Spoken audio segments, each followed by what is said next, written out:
Hey everybody, welcome back to another production meeting, first of the year. So you know what that means. Top 5 or top 10 of 2023 this past year. How are you guys been? We haven't talked since Killers of the Flower Moon, which is in Wow, yeah, October. it's been like 100 years since then. Oh, the 100 movie. years. Yeah, that's how long the movie was. Good Um, Oh, it's movie. I frustrating. I have seen a since then it really hasn't been that many movies. I'd say maybe like maybe double digits if that. And then I mean I've just been getting caught up on my backlog of games. Um, so that's always good. So then I'm not buying more games that and then thus creating the backlog even further. Um, Otherwise, it's been pretty chill. Had the holiday rush. Was a pretty good holiday. Not too crazy, but yeah, I was pretty busy. How about you Sweet. guys? Work in retail. Yeah. It was awesome. Awesome. Selling because you're not at Starbucks anymore. Mm-mm. Oh, My good. birthday was my last day. Happy birthday to me. I quit. Yeah, right. That's pretty much what I said. I was like, well, this is my gift to myself. I'll see y'all later. Well, good. Now maybe we can do these more often. Yes, that was my 2024 New Year's resolution. Yes.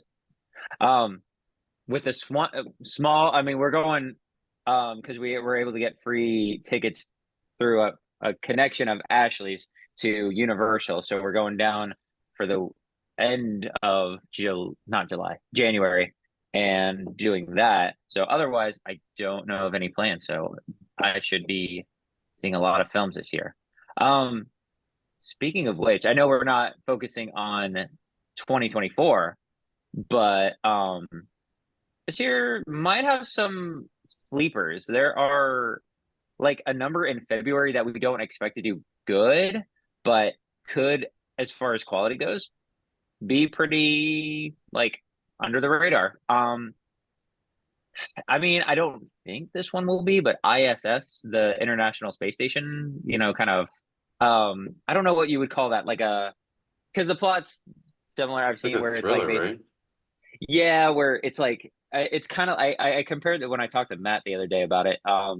The first movie I could think of that was close to this is like Tom Hanks's um The Terminal, where he flies to America and his country is taken over, and so his like he's got no home while he's left home, and this is kind of the same thing. They're up in the space station and the wars are happening, and global bombings are happening, and so they're like stuck in this like neutral area, and it's like, oh, what do we do here? So the concept's pretty decent. So like but that's in a couple weeks. Hmm. So there's things like that I think might be a little underlying for this year. So who knows? But there's that should be our next video. If we can do one within a week or so from now, like our what we anticipate most for this upcoming year. Of course. Yeah. Mine is Night Swim. No, The what? haunted Good for pool. you. The haunted pool. I mean, in your defense, I have not heard that it is bad, just weird. Yeah, Just weird. I'm sure it is. Um, Ryan, what about you? Anything off your list that you want to I mean, I discuss? watched like 30 movies since we last spoke. So, Wow. but I put That's some long. context. Alex, here's your context. I was sick last week. I'm coming off it now, so I pretty much just went through my missed movies list. The only thing I didn't see that I really wanted to, I missed Anatomy of a Fall, which I have to buy to rent, and it's 2.5 hours Yeah. in French. So, and I didn't get to Iron Claw, which I'm going to go see Tuesday, but not in time for this video. So My top 10 list might change by the time I post it somewhere if I do. Remind me of that. Like I won't like tease any of our lists yet, but come back to that. Iron Claw. I have Yeah, thoughts. we'll do. Yeah. And if you want, I can skim through a couple very loose one sentence thoughts I had, but there's no need if we're going to talk movies for the next 2 hours. Yeah, right. Mhm. So But the Marvels was good, and people are wrong, and the The wrong movie Marvels is bombed. good. I for the most part agree with you. Yeah, it's a fun little journey, Journey, if we want to call it that. a little trek. Um, Um, okay. Well, we don't really have any news either, because all the news happened while we were all on um holidays rewatching stuff. The only thing that I kind of wanted to throw out there is uh I guess today Judd Apatow said that it was insulting that Barbie is up for adapted screenplay for the Oscars instead of original screenplay. Um, I agree with him. I don't know how you're going to adapt an actual screenplay from a toy. But I think this should be up for original screenplay. I think it is kind of like an insult to Noah Baumbach, what's his name? Noah Baumbach. Baumbach, yeah. And Baumbach. Greta Gerwig. Yeah. Yeah. Sorry, Noah. Um, but I think it is kind of an insult to them because I think that they did a really good job with this screenplay. And we'll probably talk about this more later. But um, what do you guys think? Ryan, go ahead. You probably have more in-depth thoughts than I do. Yeah, I mean, do they say that it's just because usually when it's adapted screenplay, there's adapted from, and then does it just say like the Mattel Barbie products? Yeah, pretty much. That's weird. My thing is, I'm kind of makes things should be nominated in the right way. Hmm. The Oscars and whoever nominates them sometimes are weird, and I've seen this a lot where it's like this was the way to get it nominated.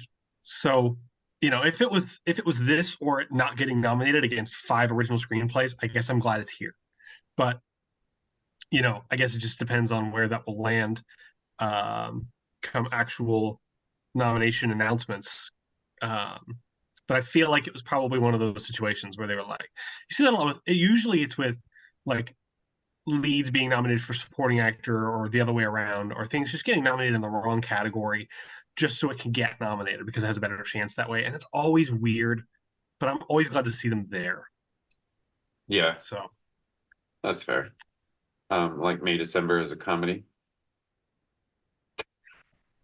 I will get back on that. I'll get back to that later. All right. Well, that was the only bit of news. So Alex, you want to rapid fire through your top games of the week, and then we'll go through our top 10. Sure. So as I was mentioning before the video, I really didn't play that much. I just played a handful of games. So I believe this is actually in order too, of which I played. So first up, when it came out in either late January last year or February, I can't remember. I think it was February, was Hogwarts Legacy. Um, that is a really solid game. Very, very open world. Oh my gosh.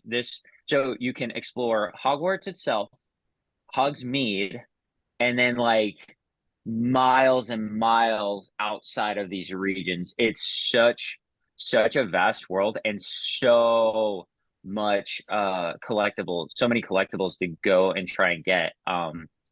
It's the story is it's good enough, I'd say. It's not groundbreaking, but it's good enough to carry along the what I would think the gameplay is the heaviest lifter in the game. And that's I mean, it's just fun to ride around, do spells. I mean, even something as simple as there are like flying books and pages, and you can use what is it, Accio, to like retrieve them and do your collectibles away. And it's really satisfying to do that kind of stuff.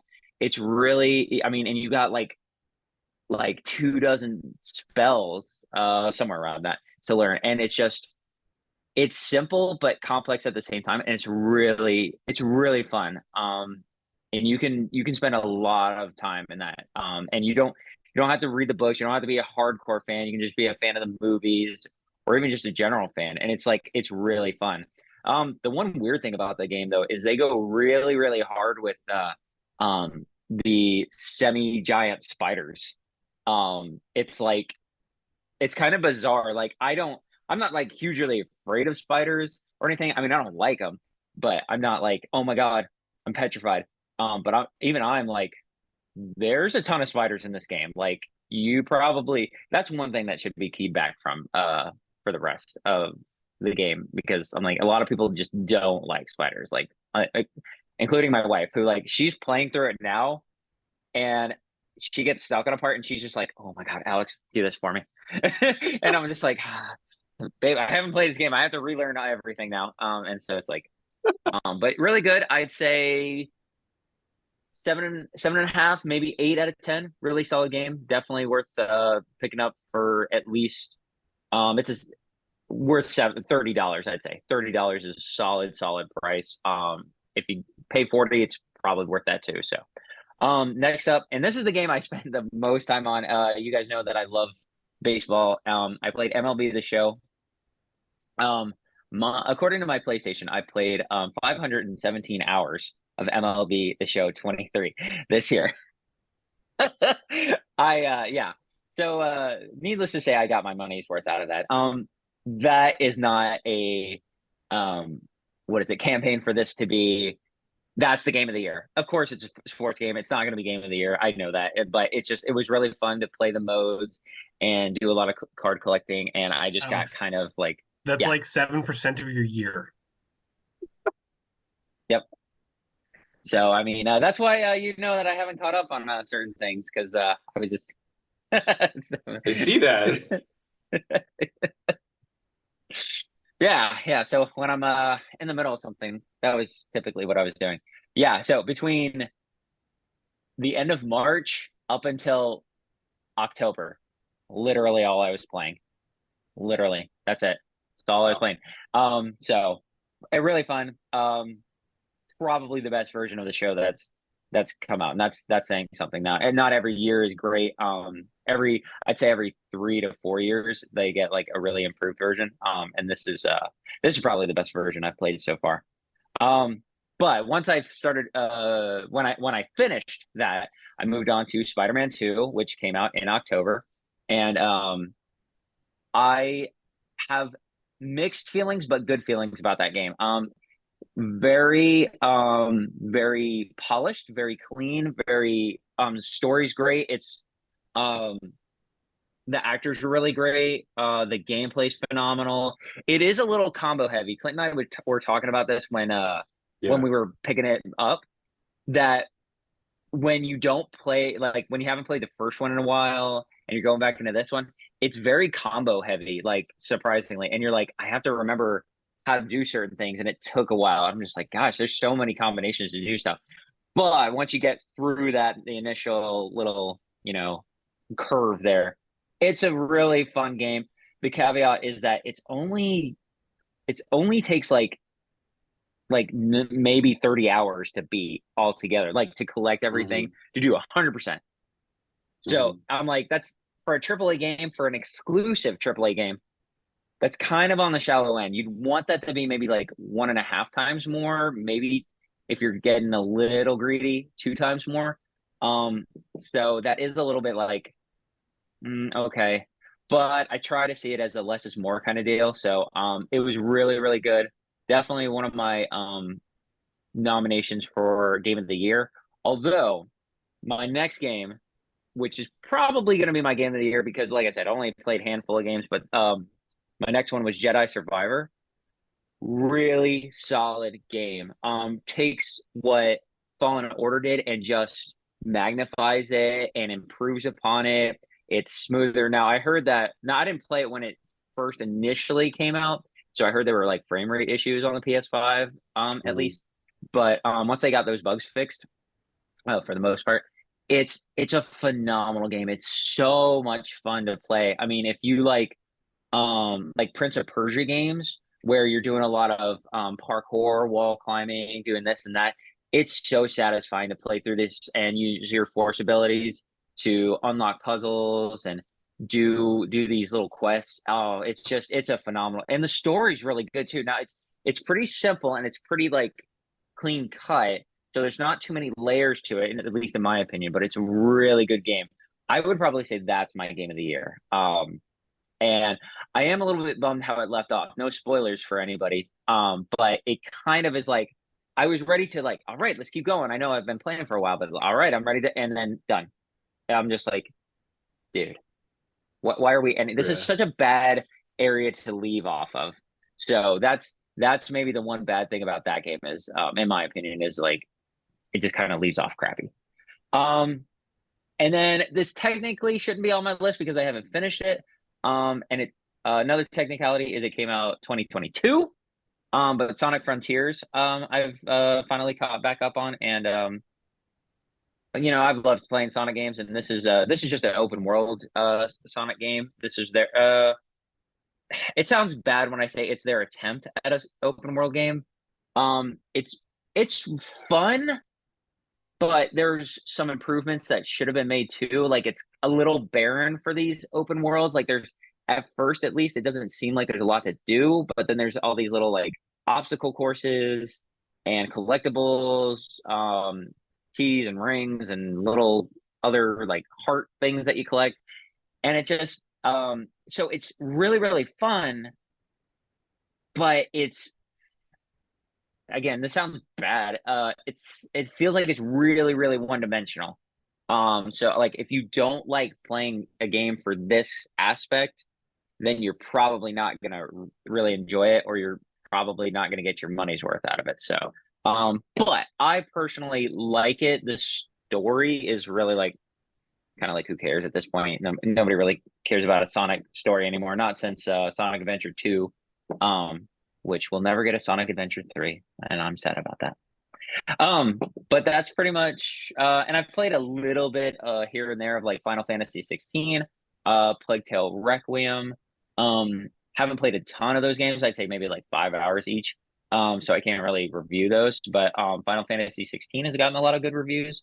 And so I really want to play that, especially to finish off before I get to Final Fantasy 7 Rebirth this year, which hopefully is going to be my number one this year. And then Plague Tale I'll try to get into, but probably put that off on the back burner. So those are my games of the year. Jedi Survivor being the number one. Yeah, I loved Jedi Survivor. I do remember when it came out in March, I had to wait like a week or two before the patch came because there was some friend like I remember trying to load it up and it was just like no, not today. I was like, oh, okay. Yeah, I was lucky that I put it off a little bit while I was finishing Spider-Man, and so yeah, to give them time to get that patch. So once I dove in, it was like it was good. It was great. I loved every bit of it. I will say that the only downside for me is just the amount of like costume changes and like like add-ons for him and like his costumes and like hilts and everything because I really liked Fallen Order and how they kind of limited that and like this one like you said they did everything like times 10 and I didn't like all the different options of like haircuts and all the other stuff I think was just a little excessive but I will say that like I did like it a lot more than Spider-Man. I liked Spider-Man a lot. I'm probably like 75% way through of Spider-Man. But I do agree with you, Alex, because it's just like the combinations and like remembering the buttons to push in the middle of fights and like these little gadgets do this and like all this other stuff, and it was just like whoa. So yeah, I would have to in a boss battle, I'd have to remember him and be like, what? Wait, what the heck? Yeah. I don't know if it was because I can't remember. I think I played on the hardest available difficulty when you first play the game. So like when I would face like small spoiler, you fight Lizard in here. And I got like I had to it took me like probably 8 to 10 tries just to beat that because I kept forgetting this and that, and the whole Mhm. pairing system is just like I had to be like perfect every Yeah. time. So, but yeah, it's a really solid game. Yeah. Okay. So those the games. So let's move on to movies of 2023. I would like to start on a bad note. Um, okay. So that was weird. But yeah, let's do worst 10. You guys go ahead with your because I only have four. Like this year was very weird. It was just kind of like I didn't hate this as much as some. And it was just kind of like in the middle of the pack. It was literally like I watched like 30 movies and everyone was tied for 25. So Yeah, that I kind of feel the same way. Mine is similar where I didn't really, when you put them in worst, that means you absolutely hate them. But like only like same like 3 or 4 of these I hated. Um, mhm. and the rest is just kind of like they're there because by default. But Yeah, Ryan, go ahead. I've been talking a it's lot. yeah, You start off. We're gonna do Ryan and I's top ten the through first. four, 10 through Yes, 6. Yeah. yes, that Yeah. because Clint only has the 4. So Yeah. Ryan, you go ahead. You Yeah. start us off. Did you have any honorable mentions? I always put honorable mentions. I do for my top movies. I don't for here.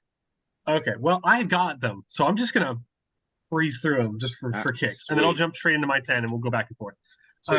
So my dishonorable mentions, and again, I didn't actually hate most of these. The ones I really hated were in my 5. So, but I made it for fun. 65, The Devil Conspiracy, a movie that everyone's probably heard about. Marlowe with Liam Neeson. Oh yeah. Asteroid City, just the worst taste in my mouth all year. Last Voyage of the Demeter and Oh Retribution with Liam Neeson.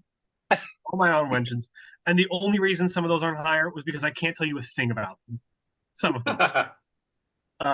In fact, I had to look up a couple of these to refresh myself on them. I'll get back to that. But starting at my number 10 of my 10 worst movie of the year, Exorcist Believer was just a complete waste of time. Maybe the least scary thing I saw in the theater this year, including comedies. It was just such a disappointment, and it wasn't going to be on my list. I thought Retribution was actually funnier. I laughed my way through Retribution. Then I remembered that they shelled out like $400 million for the rights just to make the movie, not including the budget. And I was like, that technically, I mean, obviously you can't count the rights towards this one movie, but let's say the other 4 get scrapped, that'll make this movie the most expensive movie of the year, and it's just a sin that it's so bad. Unintended. So that's my number 10. Alex, you want to do your 10, then 9? Yes. So I did come up with a dishonorable mention, like just one right off the top of my head. I technically can't put it in my top 10 list because I didn't finish it. My dad wanted to even see this, which is bizarre. You'll be like, okay. Was my dishonorable mention is Anyone But You. Oh, Yeah, I know I knew you guys were we're gonna be seeing that Wednesday night. like, so yeah, it's very very generic dialogue where it's like kind of spoil you would think this is how it starts off. You see what makes the characters hate each other, and then you go into what they're trying to overcome. And so they're this way through that beginning moment, and then the whole movie's about them just like really like everybody on the planet can do is come up with a billion put downs, off the drop of a hat and have such generic dialogue that it makes me want to throw up. But I was willing to go through the rest of that movie since I was with my dad if he wanted to continue.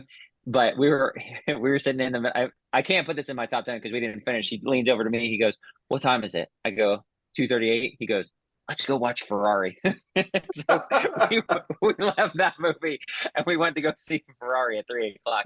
So so I can't put it in my top 10. That's why it's in my dishonorable mention. But my number 10. Now again, I don't hate this, and I might get some booze, but I might get a yay because I know Ryan. Indiana Jones and the Dial of Destiny. Yes, that movie is not awful. I mean, unless you're right. Um, it's just not fun for me, and it's just I I just didn't have a good time with it. Like, sure, the opening scene is pretty cool where they do the whole de-aging thing, but apart from that, I'm just like, I got the sense that Harrison Ford was done with this like 15 years ago, which he probably was, and then they were like, you know what? Hey, man, can you do this for a second? We'll pay you some. Yeah, I know, right, right. It's the green. So I just like I don't even have a desire to add this to my collection, even though it would complete the rest. I just like the collector in me wants to get it, but like I'm so, demagnetized by it. I'm just like, no. I know that kind of goes against a little bit of my review from it when we did it, in last summer, but I'm like, yeah, I just, If it's yeah, if it helps, one thing I've learned going through this list is that what we said about it then, a lot can change in opinions from then to now. yes. Oh yeah, 100%. So, I mean, it's like, it's like not great funky almond milk that was not that great to begin with, and then you leave it out for an entire half year, and it really stinks. So, Wow. I'm going to quote you on that in about Yeah, 10 right. minutes. Right. um, but so that was my 10. Going to 9. I did just mention this was Ferrari. I did not like Ferrari because it was pretty boring. I don't know if it was because I was super tired because I just have been dealing with a little bit of a an ailment of sorts. But I just was like, okay, racing, cut back to drama that has no context. Racing, drama that has no context. And then something crazy happens at the end, which I was just like, oh, wow. And then end. And we're just like, okay, that was a movie. Like, whatever. I mean, I don't hate this movie, but I'm probably never gonna watch this again. So like to compare, like there's Ferrari obviously, and then there's Ford versus Ferrari, which came out what 2019, and that one's like way fun. Like that's a fairly good film. Like it's like an overcoming the odds kind of movie, obviously. But this is just kind of like it just feels like an uncomfortable situation just with cars, and I'm like, yeah, no, I'm good. This is not great. So that's my 9. Ryan, you're 9 and you're 8. My number 9 was something I watched just for kicks when it came out. I completely forgot about it within a week, and I only remembered it putting this list together. I almost didn't put it on the list, but as soon as Peter Pan and Wendy came back into my head, all the bad taste of how Aw. boring and dull and terribly upsetting that movie was. And I don't like Peter Pan. I don't like Pan. I don't like the live action Peter Pan. I like Hook, and that's it. But this was probably the worst of the Peter Pans that I've seen because it was really boring and upsettingly dull. Dull. It was just nothing happened. The tone was all over the place. I don't Yeah. recommend it. Um, Jumping into number 8, the Malignant of the Year I deem as Hypnotic, a movie that probably doesn't deserve to be here, but I laughed my way through it. Even though I've thought kind of fondly about how bold it's trying to be, I could not help but just say this is the silliest concept ever. It's like you're trying to hypnotize people into crimes, and then it's like, oh, let's get really cool and take a cliche first half and turn it into a twisty second half. And I'm like, there's just no point to any of this. It's just it's just Robert Rodriguez thinking he's really cool, and he's really not. Back to you, I don't think I've Alex. even ever heard of that. It came out and it did badly, and then it was gone after 2 weeks in the middle of May, I believe. Yeah. It was Is on that the Peacock. one with Ben uh Affleck. uh yeah, yeah, yeah. Okay, now I remember it. Mm. I do remember this. Yeah. Yeah, Yeah. it's just Malignant, but in a different genre. It starts off the first half is just it's the most cliche thing ever, and the second half is so to the wall crazy, but not in a better way, just in a different way. Ah, So I'll man. probably look back on it and say, why did I make fun of that movie so much? But it's less bland than the rest of the ones I have above it. Right. Man. Uh, So which one was that for you? Number 8? That was number yeah. 8 for me. Okay. So My number eight, Ryan, you mentioned it before. Retribution, the Liam Neeson. Um, I I want to claim this joke, but Matt came up with it. He's like, "All right, hey, let's take that part in Taken where he's just talking on the phone, and let's make that entire into an entire movie. That's really fun." And you know what? Like at first, it's not horrible. Like it's okay, but it's like it doesn't. It kind of is like, all right, we're gonna start here. Not that it starts really at a high, but like let's start here, which is kind of like a step ladder of sorts, and just kind of just coast, and then the whole reveal of who is behind it was one of the worst So bad. like villain reveals ever. You know, I'm gonna spoil it right here. I'm sorry for anybody. Don't watch it. You don't. There's nothing to spoil if you don't watch it. People have seen But movies. yeah, it's like, oh, it's a guy who did it for money. Yeah, and he it's bad. There was no other motive. There was nothing. It was so dumb. I was like, this is, oh my gosh. So, like, you take a very mediocre movie altogether, and then you add that, like, crappy reveal, and it just is like, nope. I mean, I can't walk out because I'm already at the end, but you know what?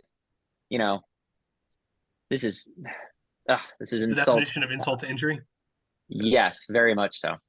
So, but yeah, not to give that one any more light. So that was my eight. Number seven.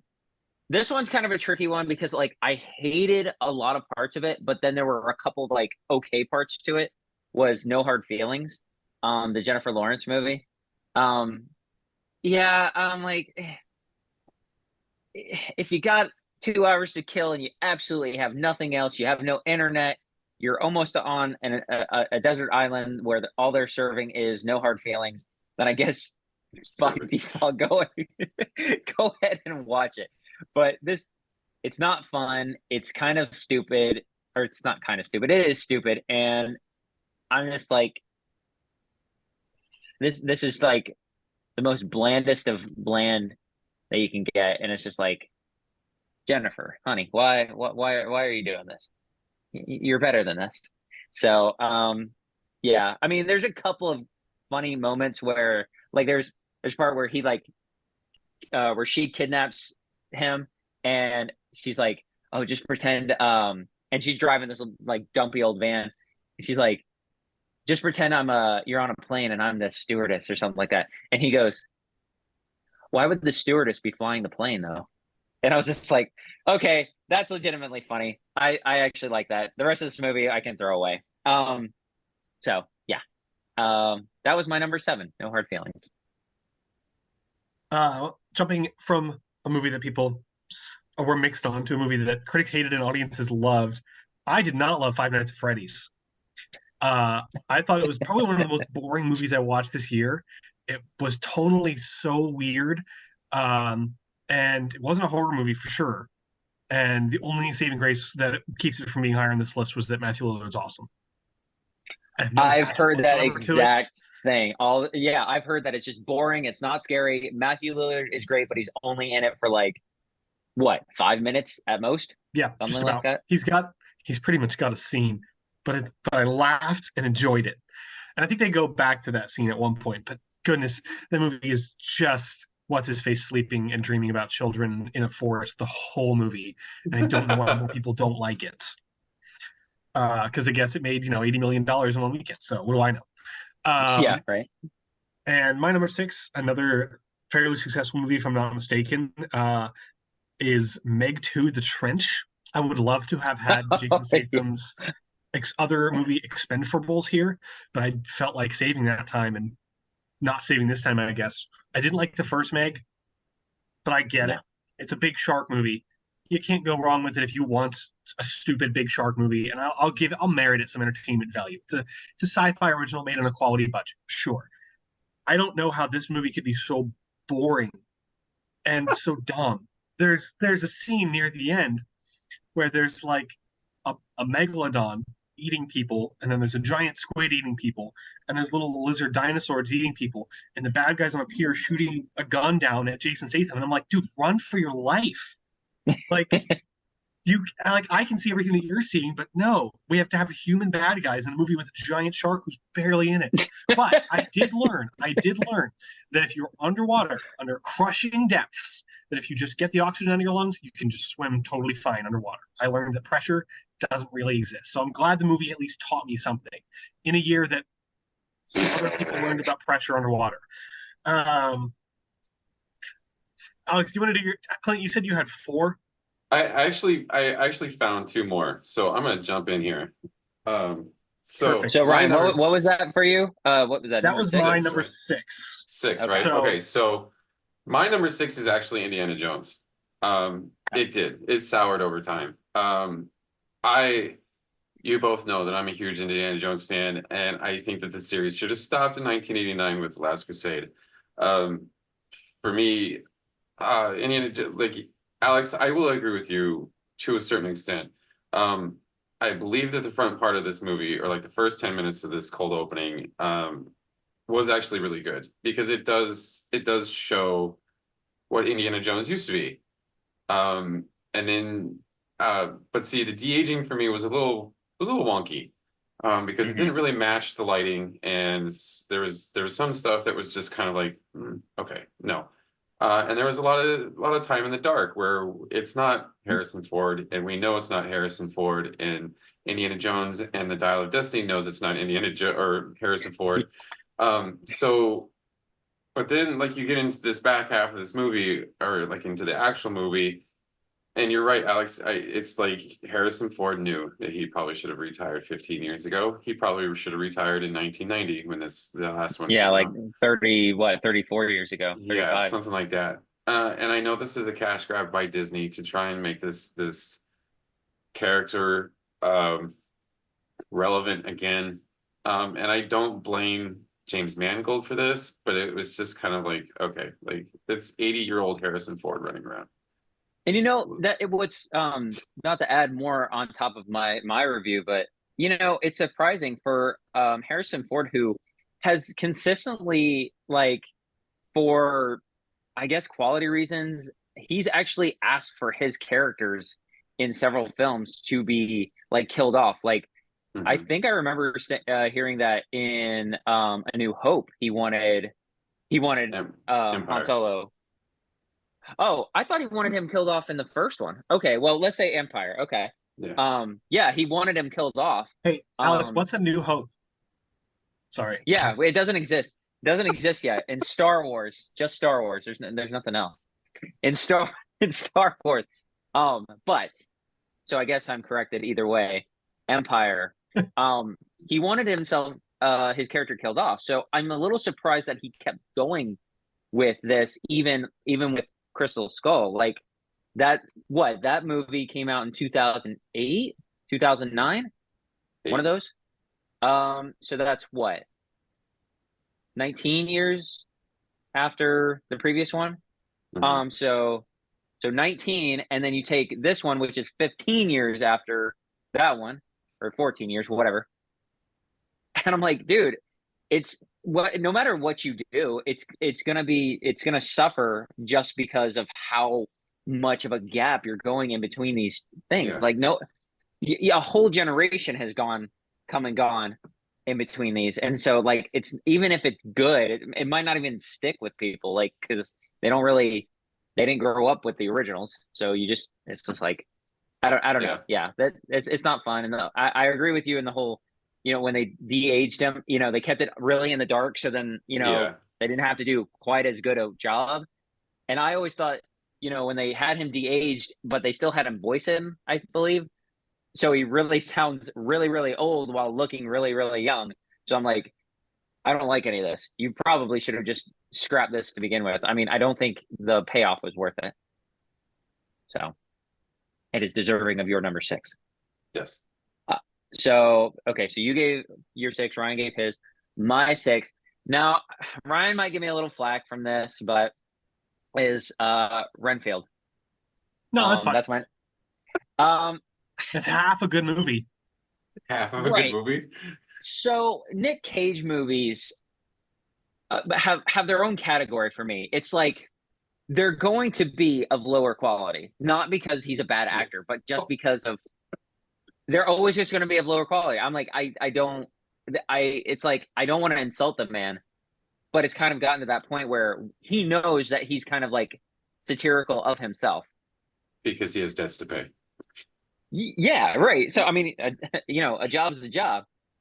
So it's like we know going into it, it's not going to be a good movie. So therefore, I don't feel like I could judge it harsh, but I can only do that so many times. Like if you're going to put out a product that you get behind and you're like, oh man, this is a good thing. I think there's quality in this. And it turns out to be kind of like really stupid and not fun and kind of boring. And just like, why am I here for this, what, hour and 40 minutes, however long it is? Then yeah, you can't get away with that too often. I gave him that with massive talent, weight of massive talent, whatever that movie's called. And Because you didn't see Pig.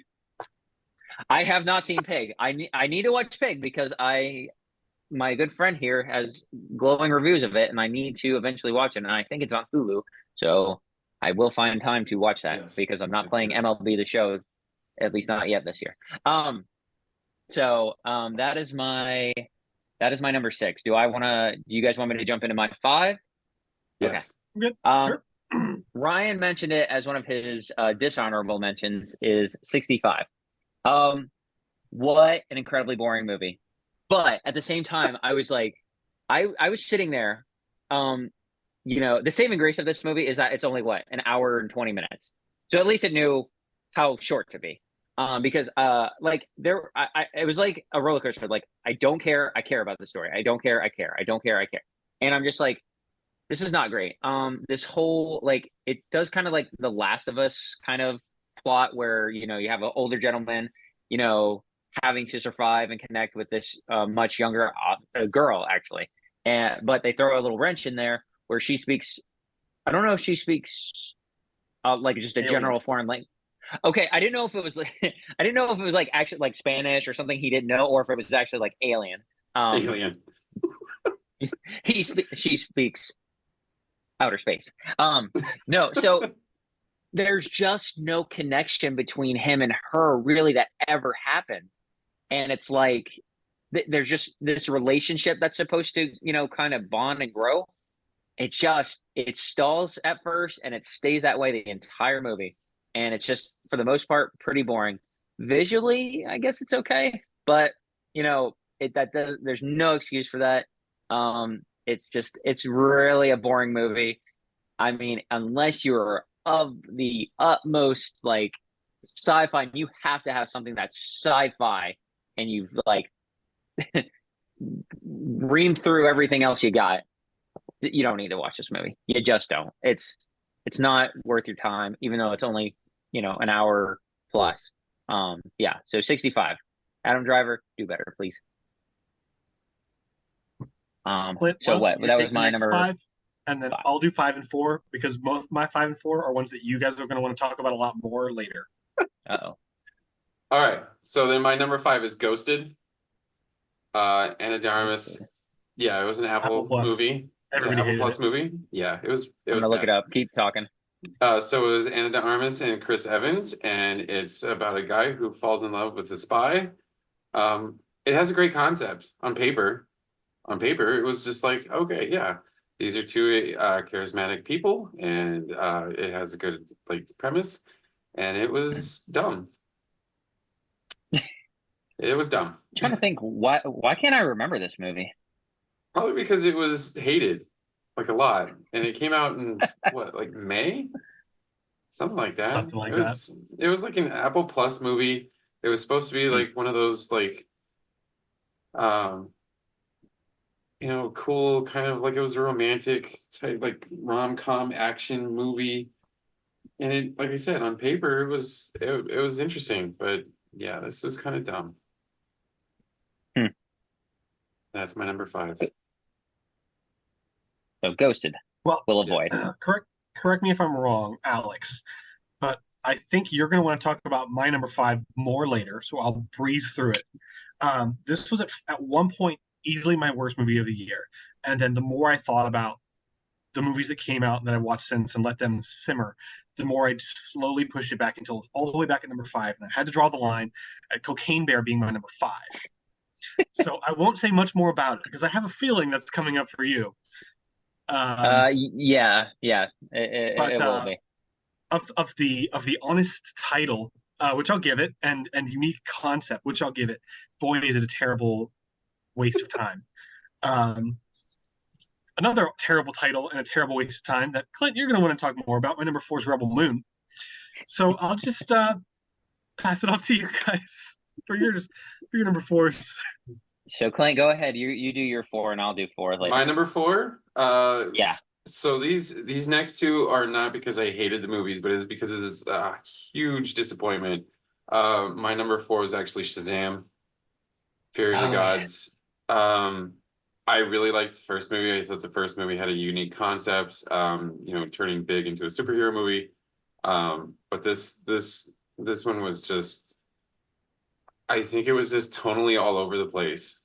And as much as I liked Zachary Levi as Shazam and stuff, I think it was just, I don't think that it knew what it wanted to be, really. I mean, because they have a lot of dark concepts in the last the climax of the movie, and some parts leading up to this, but it was just kind of like, it was just a huge disappointment.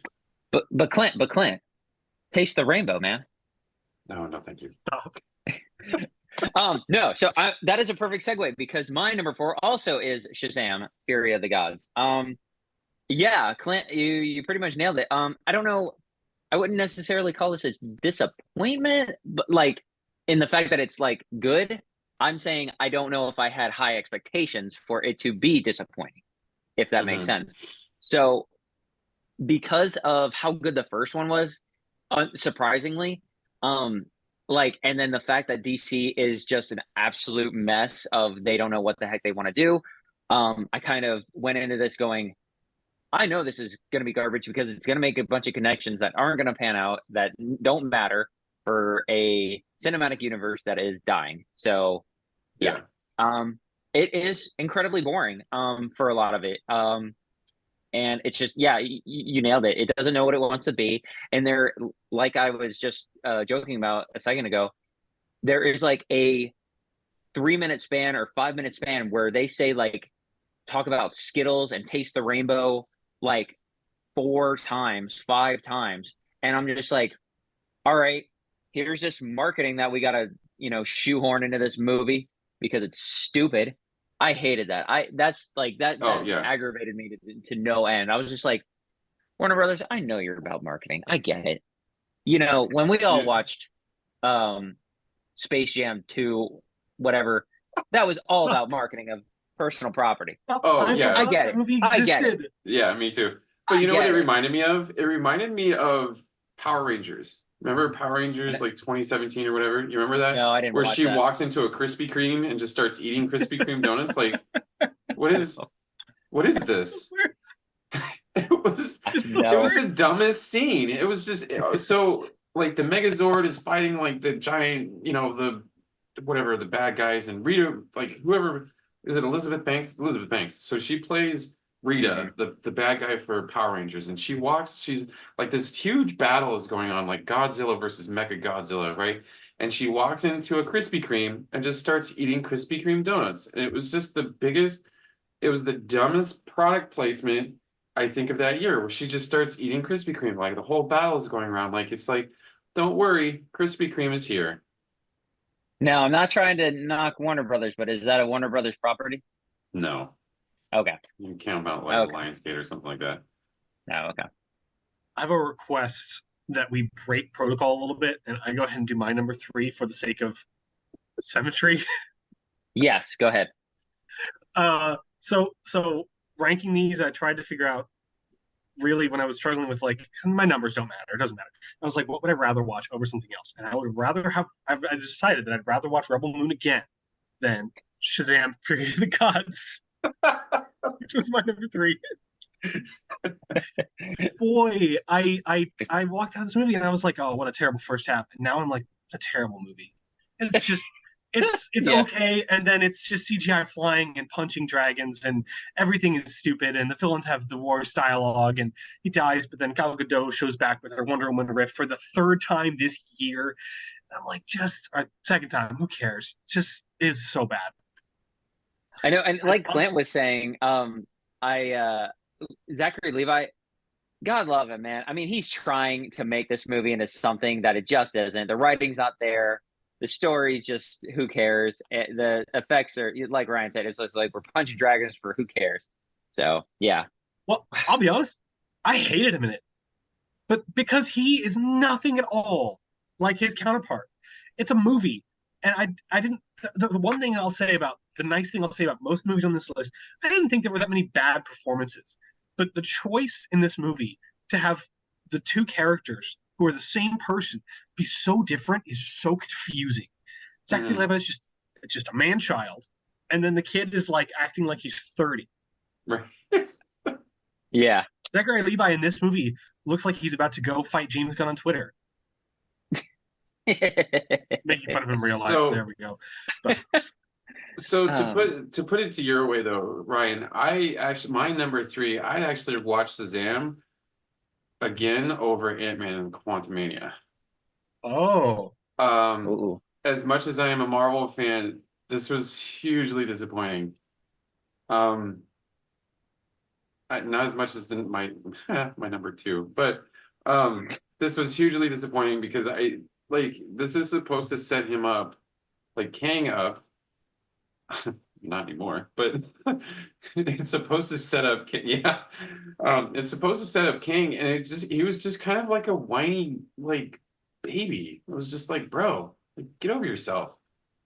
And a lot of the stuff with like the quantum realm and stuff like it was interesting to watch, but there's just a lot of this movie that was just kind of like, okay, like that's fine, I guess.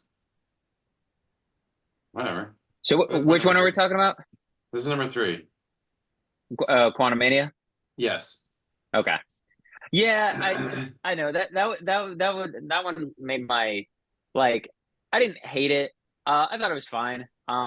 But it was just like not worth mentioning either way. So Right. my number three, and I had the pleasure of seeing it with a good friend Ryan. Thanksgiving. oh, come on! I know. So It was a I trip. I put this in my number three as with an asterisk because I know it's incredibly dumb because it wants to be dumb. It's just dumb, gory fun. But I just sat there going, like, okay, I know we're in an unrealistic world. I get it. But I still am like, this was insanely even stupid. I mean, this is one of my moments. Matt has often called me. He goes, "You're just a straight shooter when it comes to movies. You don't like a lot of fluff. You don't like a lot of stuff that just kind of where they just kind of ad lib and just kind of do stuff that doesn't really pertain to this story, but is still of decent quality." I'm like, yeah, because I'm like, if it doesn't carry me anywhere, I don't really care about it. And this, like, one of the moments in the movie where the main girl's dad runs like the Walmart version of this universe, whatever.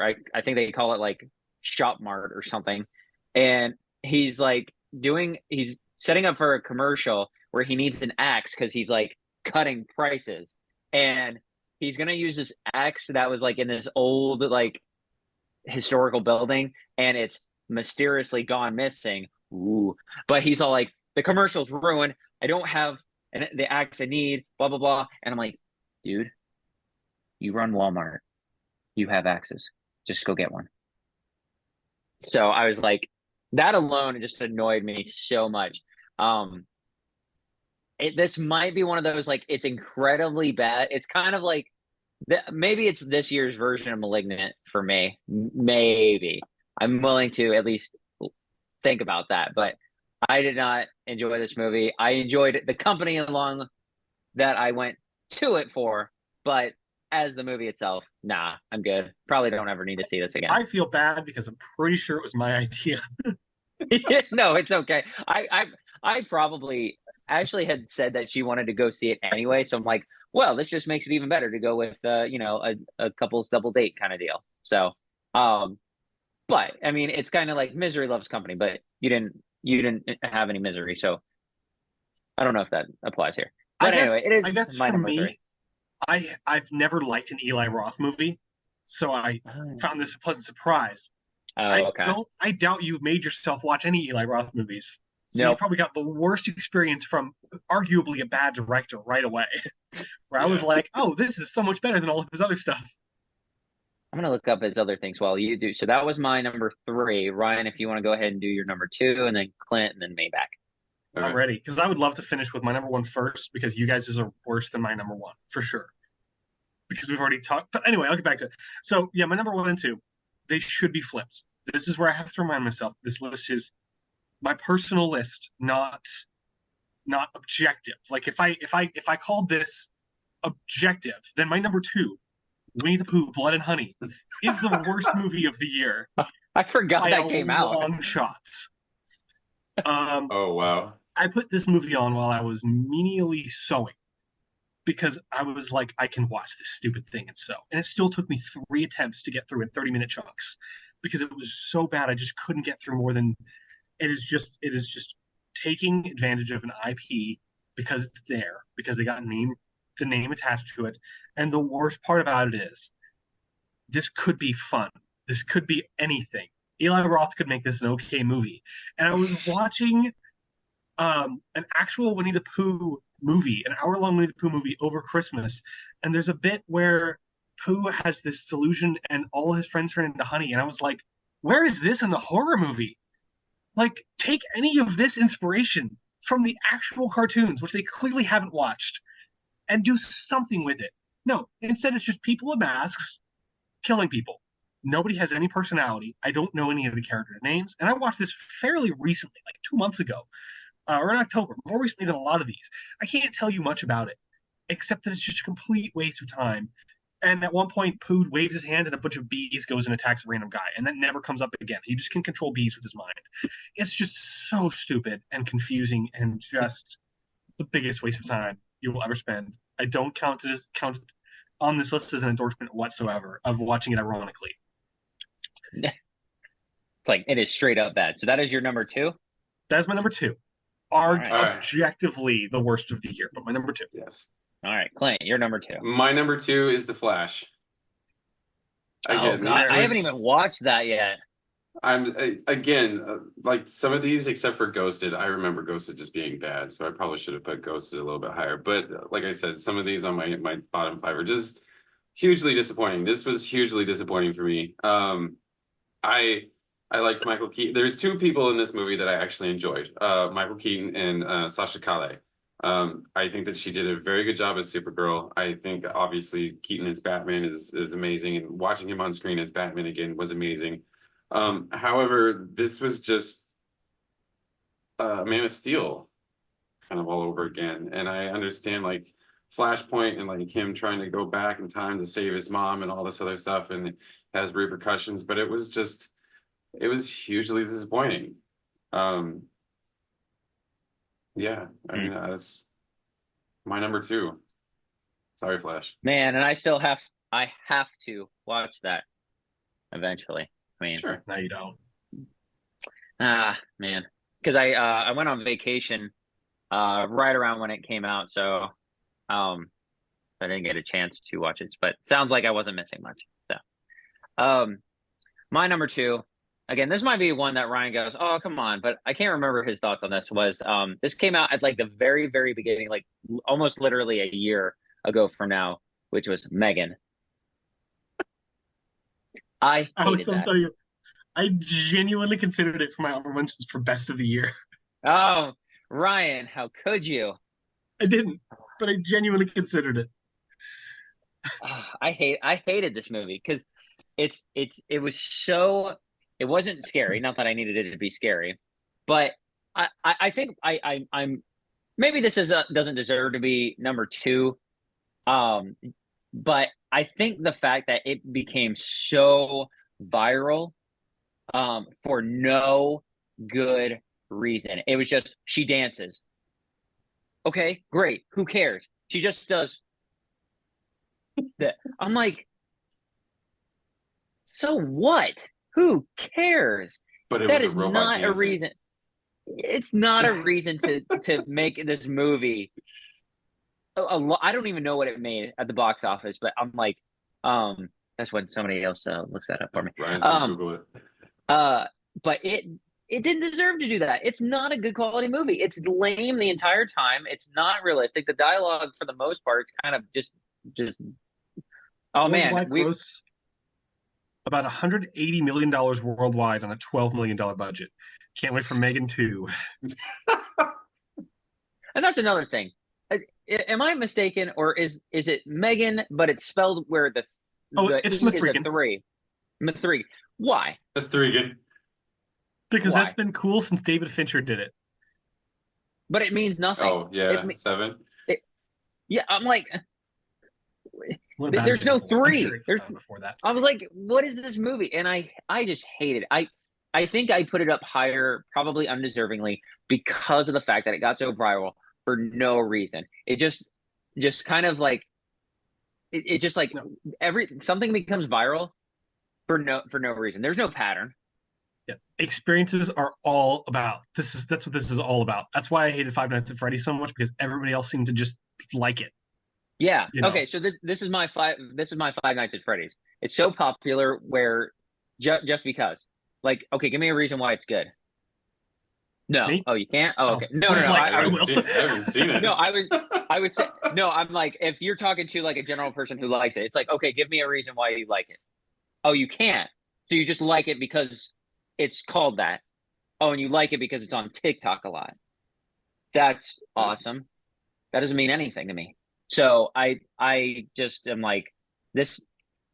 If it didn't blow up the way it did, I probably would have it lower on my list, being meaning that it would not be as much hated. But because it's like, it's kind of like, I think how I like Avatar, but like a lot of people dislike Avatar because of how good it did back in the day, and like it was just kind of a ripoff of, like what is it? Uh Dances with Wolves. I was about to say um no, that's what I was gonna say. Yeah, Dances with Wolves. And a lot of people were like, they didn't like Avatar because like people were blowing up about it, and this is kind of like that, not nearly to the same degree, but it's kind of in the same mindset. And I was just like, no, this movie's stupid. Everybody's blowing this up for no reason. So that's why it's my number 2. Mithrigan, stupid. I got a 97 in a college paper titled "Avatar is not Dances with Wolves." Just a fun fact. Can you? I'd love to read It that. is. I don't have it. I have no idea where it is. Oh, I just remembered that, and I was like, I just feel like spouting that. But it also. But did you write another one where it was? It is also not Fern Gully. It is not Fern Gully, but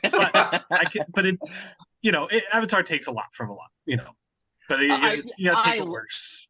I thoroughly like the first Avatar. I really like that. I mean, I've seen those other things. It's like you can take the same plot. It's just what do you put around it? So I'm like, there's going to be repeat plots. So there's no shame in that.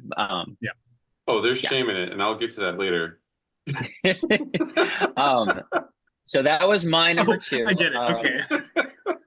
I was like, to talk about Avatar 2 a year late. I get it. Okay, so going to my number 1, and I have a feeling now what's left is all of us have talked about each other's movies. Yes.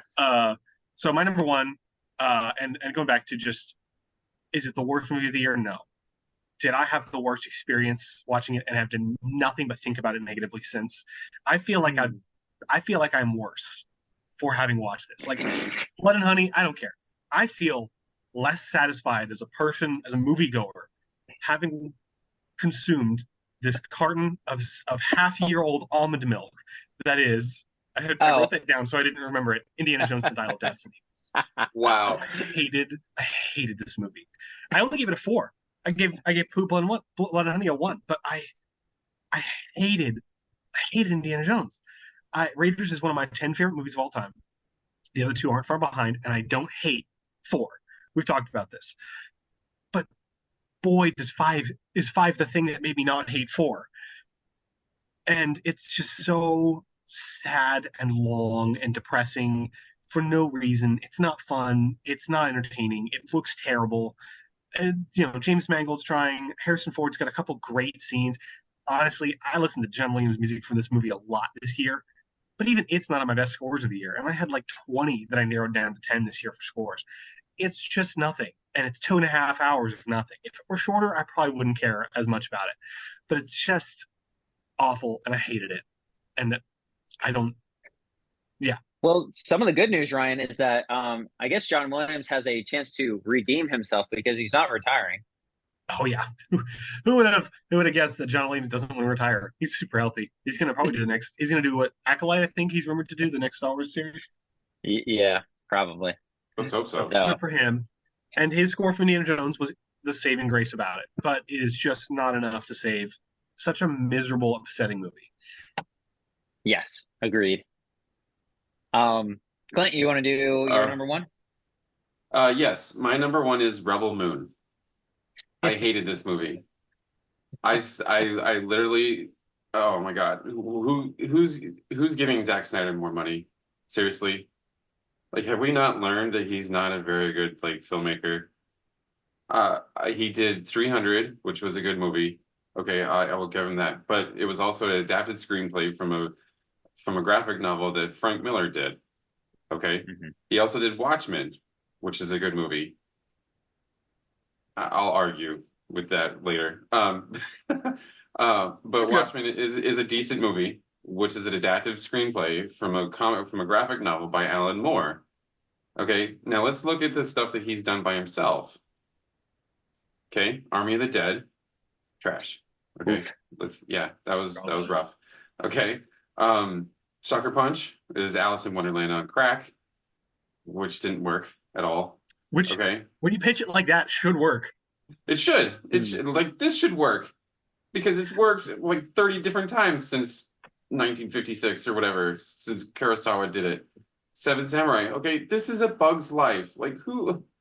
No wonder Star Wars Lucasfilms was like, no, we'll pass on this, and they rightfully did. And I was like, oh, I'm glad you did. This is a Bug's Life in space with space hookers for some reason. That was just the weirdest thing in the middle of the movie. I was like, okay, that's weird. And I think it takes a lot of different, we literally just talked about this with Avatar. Avatar did it a very good way, and I'm sorry, Ryan, but it is Dances with Wolves, and colonialism is bad. Okay, and James Cameron got all these awards for saying that colonialism is bad. And this was just like Zack Snyder with Rebel Moon. His wife got more that year. So Zack Snyder took Kurosawa's Seven Samurai and adapted it into space, and this should have been good, right? But it was just like we got all the way through this, and at the final act of this movie was just like a punch in the face. And all these characters, they try and at least with Kurosawa and even Bug's Life did this, where all these characters were interesting in those two movies, but here it was just like, who are these people? Like, who is this? Like, we get like such small times. I'm sorry, I'm gonna rant on about this, but like I was upset, obviously.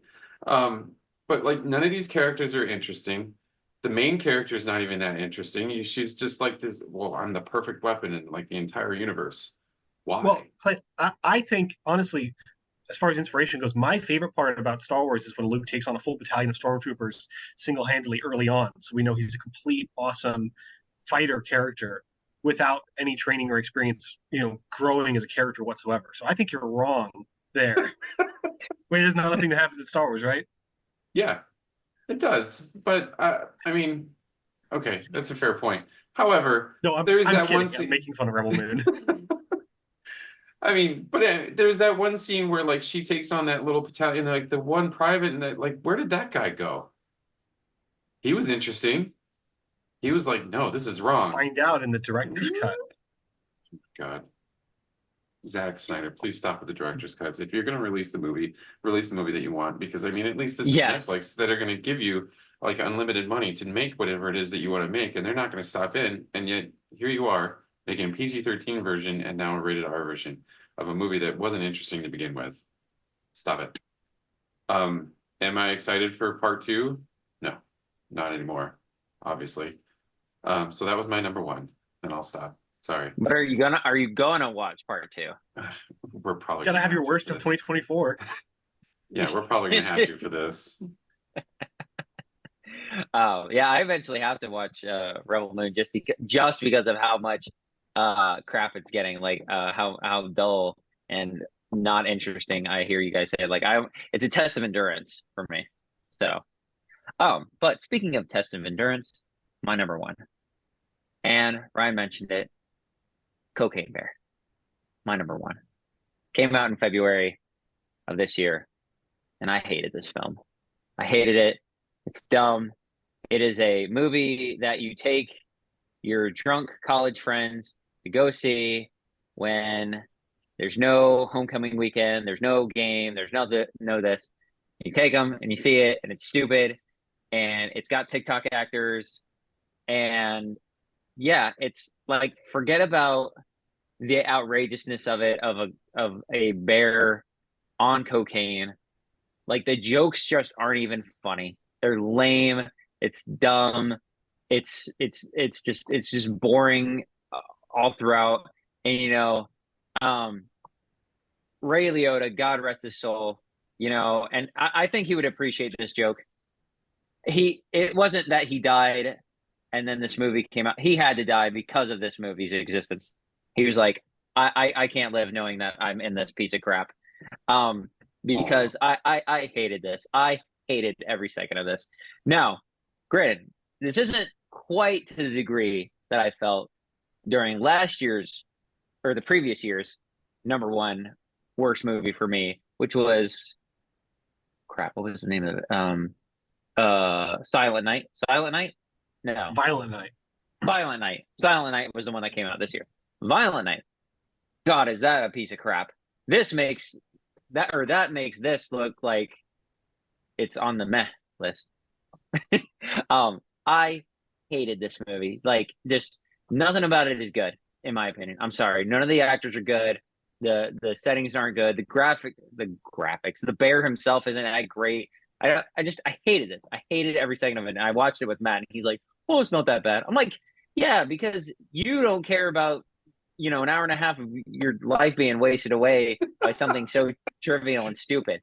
Now, granted, I went into a movie called Cocaine Bear. I shouldn't have expected too much death. But come on, give me something here. I hated this. Like, I just, what an awful piece of crap. I can't even say any more than that. It just is so bad. So bad. And it's not, and like Ryan had mentioned earlier about one of his comments, this is not an endorsement for it. It's so bad that's good. It's so bad that you need to burn it, and we need to riot and make it non-existent. We need to go and make it not have ever happened. That's fair. Get in your time machine, folks. Okay, so that was the worst of the year. Let's go out on a high note. So let's do our best of the year. Yay! Just so you guys know, we're running at an hour and 30. So okay. No, I mean we're still making pretty good We'll time. speed run. Speed round. So, Clint, do you have 10 for this one? I do actually. Okay. I do. Okay. Yes, I actually watched 10 good movies this year. Do Do you we have want to any go honorable mentions? through? Yeah, I was going to ask the same thing. Honorable mentions first. Yeah, shoot out your honorable mentions. Okay. Let me rapid fire mine. So honorable mentions. This is kind of like borderline meh. Wish. I didn't hate this movie. It was kind of a little vanilla, little paint by numbers here, but I think it's because it was Disney's 100th anniversary movie that they didn't want to totally offend people, didn't want to stick their neck out too far and have it really.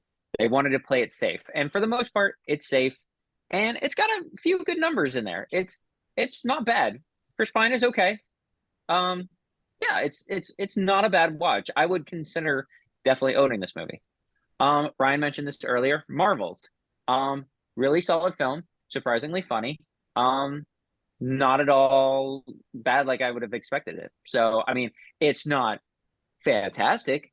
The villain herself is a little okay, we just kind of plucked her out of nowhere and here we go. But for the most part, it's fun. It's a decent watch. So yeah, give it a shot. Holdovers. The Thanksgiving movie, no, the Christmas movie that came out during Thanksgiving. Yeah, Paul Giamatti. It's a solid little film. It's enjoyable. It's paced decently. I wouldn't say perfectly, but the characters are interesting enough. They're sympathetic enough. It's fun. It could be a little bit better with the ending, but it's overall pretty fun. This one was a surprising one for me. Elemental. Another Disney. I'm just mentioning all the Disney ones now. It's cute. It's very cute. Alex pocketing cash while he's saying this. I know. Disney, thanks, man. Thanks. No, not to be a completely Haunted Mansion's next. No, I thought about that, but that's meh. But like in a way that like I sat through that and I was like, okay, this is meh, this is meh, this is meh. And then when I finished it, I was like, I kind of want to watch this again for some reason. I'm talking about Haunted Mansion. I was like, because for some reason, Lakeith, we talked about that. Lakeith Steinfeld went, he went. It's almost like he went too hard, almost like he did a really good job. It's almost like, bro, do you know that this is like a remake of a kind of a cheesy Disney movie? You don't have to go this hard, man. But anyway, going back to Elemental, it's really cute. It's really fun. It's very, very Romeo and Juliet, So I mean, I don't know if a bunch of kids will be super into that, but they're elements and they kind of catch the eye to what a kid would, oh, cool. There's clouds, there's fire, there's rock people, So it's very cute. I don't own it yet, but I'm trying to find it for a good price. I wrestled with these two for a while. There were other films that I enjoyed more, but these are actually pretty solid. Is Dungeons and Dragons. This will probably come up on Ryan's list way later. Way later. Yes, so it's very good. I did not expect it to be quite as good as it was. It's fun. It's clever with its plot and how it gets from A to B, and the characters are pretty fun. So, yeah, it's thoroughly enjoyable, and I highly recommend it to anybody who hasn't watched it yet. Now, and I also wrestled with this one, John Wick 4. I'm like, I didn't quite enjoy it as the rest of the series, but I did enjoy it. But there were others that just did a little bit better. So it's my last one of my honorable mentions. So it's like it just missed out on my top 10. So not to say that it's bad at any means. That this is honorable mentions, and so I thoroughly liked it. I just thought others did better. So that is the last of my honorable mentions. Anybody else want to go? You want me to go first? Yeah. But so mine are going to go from least to greatest. I always have to have like minimum 5, so I put Scream 6 on my list for now. Mhm. I expect that to actually get pushed up if I add Iron Claw. But when I was thinking back on it, even though I've given 8s that are high, that are objectively higher, I've thought about this movie nonstop since I watched it in March. So really enjoyed it. Solid film. Movie I saw way too late in the year, but added it as soon as I saw it. Extraction 2 rocked. I thought it was great. I thought it was Really a surprisingly good It's much better story than the follow-up. first one. 25-minute long take, but like a 25-minute long take even comped together is incredible. Good story. I'll have to check it In out. December, the new thriller on Netflix from Todd Haynes, surprisingly good, super petty but super super interesting. I told Clint before this, it's like if you took a soap opera and you deep fried it in a thriller. Which one is this? May December on Netflix. Okay. It's a Todd Haynes drama about an actress studying a couple for a movie.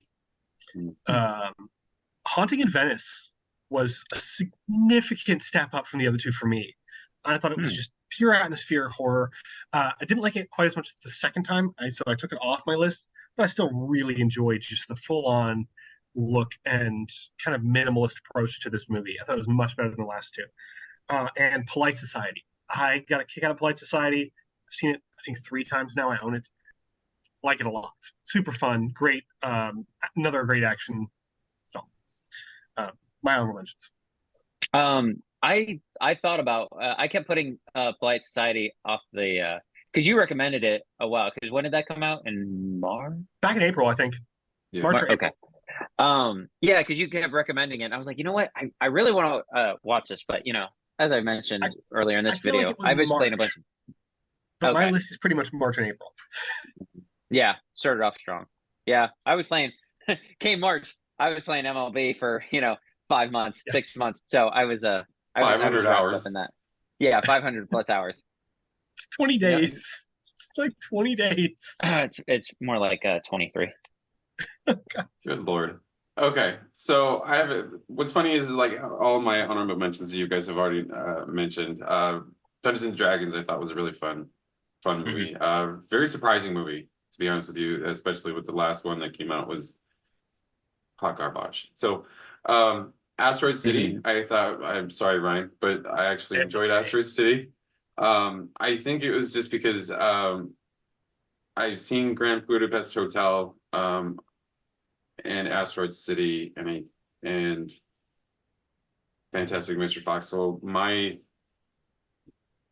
no Rushmore. I haven't seen Fantastic. So my like exposure to Wes Anderson is very limited. So with Asteroid City, I think it was I liked Asteroid City a lot, but I did hear that like Asteroid City is not his best stuff. It's not conventional. You know that scene in Asteroid City where he's like, I don't get it. He's like, don't get what? It's like, I don't get the play. It's like, doesn't matter. Keep going. It's the two opinions on Asteroid City right there. Right, yeah, I exactly. didn't get it, but it's okay. Yeah. So Asteroid City, Polite Society, I thought was a good movie. It was one of those ones that was just not good enough to hit like into my top 10. And Extraction 2, I thought Extraction 2 was a lot better than the first one, especially with especially with that scene. I thought it was very Raid-esque, the Raid Redemption. You guys know The Raid is probably one of my favorite action movies, and it had a lot of scenes like hints towards that. So that's my honorable mentions. Okay. Huh. Let's check that out in the raid. Talking about that. Because I remember you talking about that before. So I'm like, Such a good I movie. have to put that on. I have to put that on that corner. Okay. So now we're going into our top 10. We can just keep going like what we were doing. Ryan starts first, then Clint, then me, and then keep Okay. wheeling that way. So Ryan, go ahead. Okay, so my number 10, I didn't actually expect this to make my list this year. And again, I haven't seen Iron Claw. But I liked it a lot when I saw it, and I watched it again just to make sure. I've watched everything on this list except for one movie twice, just to make sure. So I'm pretty confident this is how I want my list. But if they're back and forth, it's okay. Sound of Freedom from Angel Studios was a great movie. Kicked Mission Impossible's butt at the box office for a good reason. And I was looking back on it because at the time it had like a 59 on Metascore, and it's dropped to like a 34 on Metascore. If there was ever a year that I've just hated critics for no reason, it's this year. Review bombing is a thing. Professionals do it apparently because they hate a faith-based film. This is barely a faith-based film. It's just a really good story about a guy rescuing kids from trafficking, and I don't get what critics don't like about that because it's well made, it's well cast, it's thrilling, it's very interesting. It's often even there's some funny moments in it. It's just a really really good movie, and I highly recommend it if anybody hasn't seen it. Yeah, we have it. We had it for. We were supposed to like most like Angel Studios, Fathom event kind of movies. We typically only have them for a week, and we had this for like 5 weeks, maybe 6. Because yeah, it was doing so well. Now, granted, part of it is a little bit like they would advertise, please go see this movie, get your friend a ticket. If you can't even do that, they gave out a lot of free tickets too, but Yeah, still, the you pay it said it forward did thing. right, exactly, a pay it forward thing, and but they still made decent box Oh office yeah. numbers. So, like, I mean, they can't. We still have it at the theater, like we have it in our system where I actually can play it, but I do want to catch it at some point because I've heard just that. I've heard that it's really, really good. So that's a good top 10 or a good start to your top 10. But Clint, go ahead. So Yeah. My number 10 is actually You Hurt My Feelings with Julie Louis-Dreyfus and Tobias, I can't pronounce his name, Menzies, but I'm gonna name him. So I thought this was a good comedy. I thought this was like a good kind of look under relationships and the little white lies that we tell each other, Mhm. especially in relationships and marriages and stuff like that. It wasn't like mind blowing or anything, but I thought it was a quick, like a good quick hour and 45 minutes, I think it was. Something like that. Hmm. Yeah, I heard it was on Uh, or I read that article that I think it was Kip who shared it, where it was like in the top like Oscar nominated or like potential Oscar nominated films, and I was like a lot that and like other films were ones that not a lot of people had heard of. So, but that's good that you actually enjoyed that. yeah, it's an hour and 33 minutes. And it's quick, just kind of light comedy. Like it doesn't, I mean, like I said, nothing major kind of happens in it. I think my only downfall was that I felt there was just no kind of resolution to what was going on, but I enjoyed all the performances and the story and stuff, so I think it was good. Good, good. Okay. Um, my number 10. Kind of a weird one. I didn't think I would put on this list, but Guardians of the Galaxy 3. Um, Surprisingly fairly good quality. Way emotional and like it gets you like in the way that you need to in order to care about this film. Gets tons of Rocket's backstory, and kind of what he had to endure. Um, yeah, just a really charming movie, really heartfelt. Um, no, I mean, spoiler, but not spoiler. If you involve animals and this in a torturous way, and you get a lot of like, oh my gosh. Um, but it was a fairly good film. It was fun.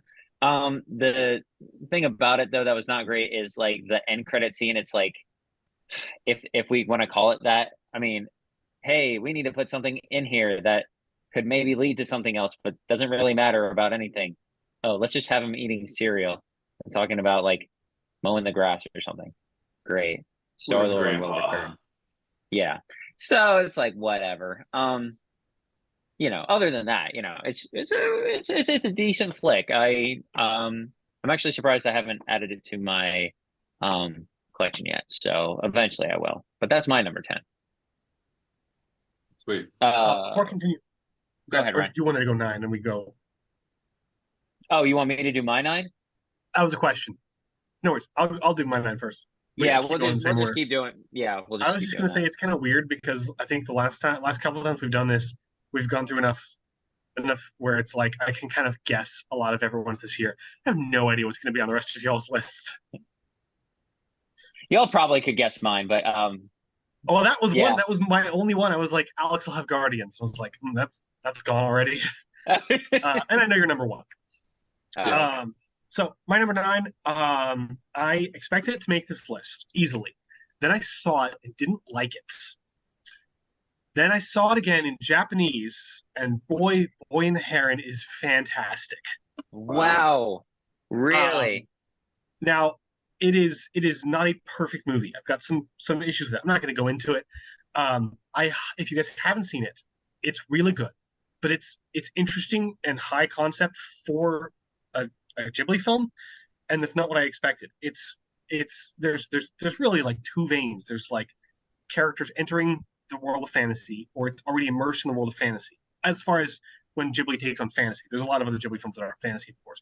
This is kind of a mesh of the two, so you get like world building, which you don't usually get in things like Spirited Away. It's just like stuff is happening and it doesn't matter. This stuff matters, so it's a lot to deal with at first, and doing it in English does not do it justice. Well, Even though the voice cast does a great job, Robert Pattinson's fantastic, but there's something about seeing contextually what's going on sometimes, and then I can't wait to go back to it in English, because once a couple things clicked for me, I was like, this is a masterpiece of storytelling, subtle character arcs, how to make a character flawed without making him dislikable early on. And so flaws that I had the first time I was like, the score is too slow, the character, the build up is too slow, there's a weird point in the middle. I don't like the old man, and then all the second time, all those flaws became my favorite things about it. And I feel like if I gave this list more time to soak, this would be much higher on my list. But I had to cut it off at twice, at seeing it twice. I highly recommend seeing it twice. If you watch it once and you're like, that's weird. I'm actually really glad that you're saying that because I did watch it. Now, granted, I was a little distracted when I was watching it because I had something going on. I kept getting texted throughout. But I think I was able to focus enough to like form a valid opinion of it. And I also watched it in English dub because of all the big names attached to it. And I agree. Like it's very slow to start off. It kind of finds a little bit of a groove, sort of. The thing about this movie, and Matt brought it up, and then I was like, you know what, you're right. Um, he likes to have a lot of like the same being in a shot at once. Like, so there's a lot of frogs. There's a lot of these little ballish looking creatures. There's a lot of not herons, uh, Pelicans. pelicans. Yes, pelicans. Just all like he liked a lot of Parakeets. yes, parakeets. Just all he likes. No matter what scene it is, there's just a ton of them all at once. So I was like, yeah, that is a little weird. I my biggest gripe. I thought the movie was fine. I didn't love it, nor did I hate it. I just thought that it. My biggest issue with it was that it just kind of it didn't have a great resolution. It just chopped and was it. That was done in I'll dub. tell you what, it does, but I have to walk you through it later. Okay. So it sounds like regardless, I should watch it in sub form. And I think yeah, I mean it's a pretty general thing where um I think with Japanese to English subtitles is good because of the very guttural and very like 100% almost that actors are giving when they're doing voice acting, Japanese voice actors, and it's just very like, and you just feel the intensity in which they're speaking, and it kind of adds to what you're watching, and it makes you feel what they're trying to get you at. Whereas the dub, it's a little softer. It doesn't kind of immerse you quite as much. So I think that's pretty valid, even though I've only watched it the one version in dub. So it sounds like I have to give it another watch in the Japanese version. So, but that's good. I would have put that maybe in my honorable mentions, but I didn't like it quite enough. But it sounds like I should give it another shot. But that's your number 9. Clint, you're number 9. My number 9 is Killers of the Flower Moon. Solid. I, it's a yes, it's a solid movie. I didn't think it was Scorsese's best. I think that Lily Gladstone should probably at least be nominated come Oscar time. But and what's funny is like we talked about this when we reviewed it in October, but it's just like, should it be 3 hours and 40 something minutes long? No. Is every part of that 30 hours and 40 minutes kind of important? Yeah. So there was no really kind of cutting this down. But I think Killers of the Flower Moon was a decent movie. Not a decent, it was a good movie. It was just too long. And I think if you're a fan of like Goodfellas or Casino or like some of his like Scorsese's crime-based films, then I think that you'd like this a lot. Yeah, I agree with that, Clint. It's very well. I mean, not to spoil a little bit later on, but I mean it will be in my list later on. I agree. Yeah, solid film. And it, I agree with you, but disagree with you at the same time about the runtime of it. Like, I agree. I'm not trying to encourage Scorsese. You know, his like I need to have long films just because to have long films. And like I agree with you. It's like there's stuff that like this did not need to be that long, but honestly, there's a lot that kind of was necessary. And I can only think Yeah. of maybe like a 5 minute segment that maybe didn't need to be in there. But otherwise, I kind of needed all of it, Yeah. you know, in a weird way. So I think you're right on about that. Um, so, But that was your number 9. My number 9, I feel like if I gave this another watch, it probably wouldn't be on there. I've only watched it the one time, and it was actually surprising how well it was. Was Talk to Me. Um, I I was surprised because what I couldn't remember then and I can't remember now. It's like some type of YouTube production in Australia, something like that, Yes. where it was Mhm. very, very for lack of a better word, humbling production process and team. You know, no Mhm. big names, no big, no nothing. It's like it's good on its own without any, flexing from other areas. This is a really decent story. I mean, and it was not scary, but it had moments where it was like, oh, that's pretty like, oh, that's all right, okay. Um, Pretty well done. I liked the acting and the dialogue and the characters were real, but they had just that little touch of, nobody really talks like this just to be in a movie because it's a movie. But for the most part, it felt like if this is how like people would if this thing existed, like if people were messing with this crap, this is kind of how the scenario would go down. And I Mhm. was like, okay, this feels really like real. Um the ending, I don't remember the ending super, super well, but I remember it not being great. I was like, okay, really? We're just gonna kind of end it that way. But it didn't do the ending was not poor enough to for me to go, I don't want to see a sequel, which is in development. Um, so that I will definitely see a Talk to Me Too or whatever they'll call it. Probably be But Talk to Me. yeah, Talk to Uh, Me or Talk to You or something like that. Something like that. Yeah, Talk to Me. That's funny. But anyway, yeah, that's my number 9. So I thoroughly enjoyed that. So I think all of us had watched that. Yes. Yeah. So Pretty good. good film. All right. So Ryan, you're number 8. Guardians of the Galaxy Volume 3. There you go. Huge surprise. Really enjoyed it. Very flawed movie. Too much animal abuse. Didn't like. Sorry. Didn't like the villain at all. And yet, it's the Mm, flaws in the Guardians movies that they consistently roll with that makes the movies great. I rewatched both of them before this, and I was like, yeah, you know what? Ronan's a terrible villain too, but it's not like he's detrimental to liking the characters. The characters all come together to stop something that's not related to them very much, and that's what this movie runs with. Honestly, it's a great D&D movie too, but I don't want to dig into it too much. I thought it was a lot of fun. I bought the vinyl immediately to listen to the music a lot. I have thought fondly of it. Really good movie. Really enjoyed it, and really to me, like I can argue about the DCEU being dead or not, and how much I liked Doctor Strange too. If I watched Marvel and Endgame and then watched Spider-Man and Guardians, I'd be very complete with this being kind of part two of the wrap up there. mhm. yeah. I know it's in phase 4, but it really feels like it's wrapping up phase 3 for me. So really enjoyed it. Good, All good. right. All right. Clint, you're number 8. My number 8 was Barbie. This surprised the hell Solid. out of me. Yeah. I kind of I watched this way later over the Barbieheimer craze or whatever. I literally just watched it right before it went on Max. So I was kind of upset that I rented it. Anyway, that's for another time.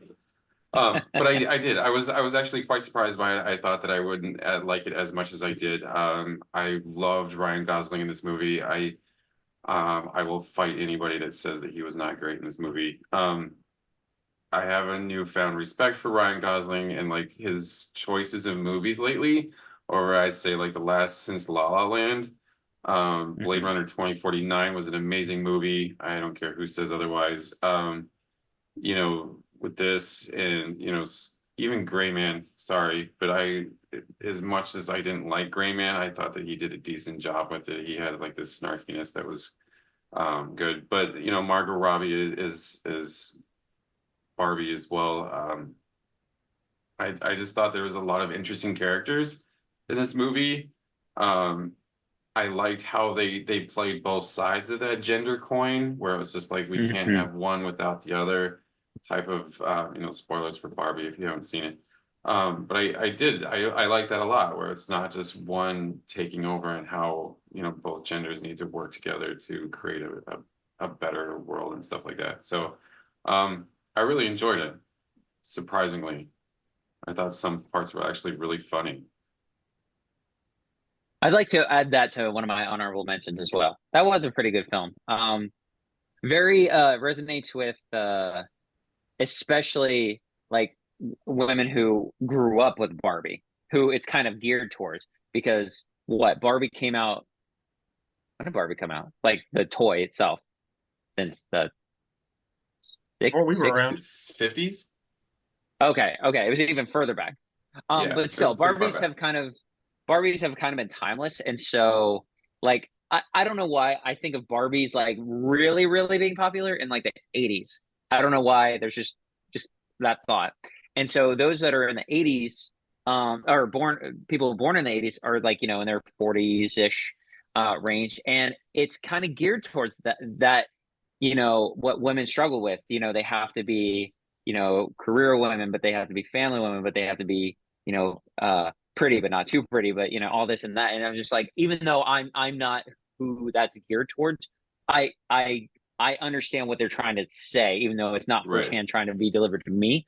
And I was like, you know what, that's I like how layered that film was. And it's surprisingly not just, hi, I'm Barbie, just Right. kind of like, I don't know, you guys probably don't remember this, I remember this. It was Lindsay Lohan and Tyra Banks, where she was like a doll, but that came to life. I think it was called Life Size or something like that. Where that was just for the most part pretty dumb. I mean, gosh, what a Brian's gonna reference Google to. it. Yeah, I think it's called Life Size. Yeah, you don't have I'm just to. making stuff up. But anyway, that movie was just kind of like, I'm having fun. It did have emotional takes and everything, but not nearly to the degree that this did. Funny enough, it's not even in my list. I'm just saying it should be in my honorable mentions. But yeah, Barbie, it's a good choice. So that was There's a Life Size 2. No, there's not. Yes, there is. Let's watch. Came out in Watch for 2018. next week's video. All right. Next no, production thank you. meeting, everybody. We're reviewing Life Size 2 from what year? 2018. I'll be God, skipping okay. next week. But anyway, that was Barbie was your number 8, so my number Yes. 8. Now I knew I wasn't gonna put this as my number 1 or anything, just because I'm a huge fan of the video game, but Super Mario Brothers movie, very charming. I thought it was just kind of when I first saw it. I was just like, it's fine, and then I took my brother and dad to go see it again, and I was like, now having already seen where they take the movie, I was able to enjoy it a lot more. I caught a lot more Easter eggs, where there's like a billion of those in this movie. I mean, there's just an endless discovery of them. It's very charming, very fun. And they don't, the score, I can't remember who composed the music, but it was Brian Tyler in his best score to date. Yes, Brian Tyler did phenomenal in a, if it ain't broke, don't fix it kind of way. It's like he just took the very many tropes of Mario music and kind of just jazzed them up a little bit. So did phenomenal with that. And then they added the little like, Aha's "Take Me On" or whatever that song is called. I would like to add, because I'm not going to talk about Mario at all. Okay. On my list, Brian Tyler also, and I'm not going to talk about music at all much anymore anyway. But Brian Tyler, as much as he does the original Mario music too, also has a theme that he uses recurringly.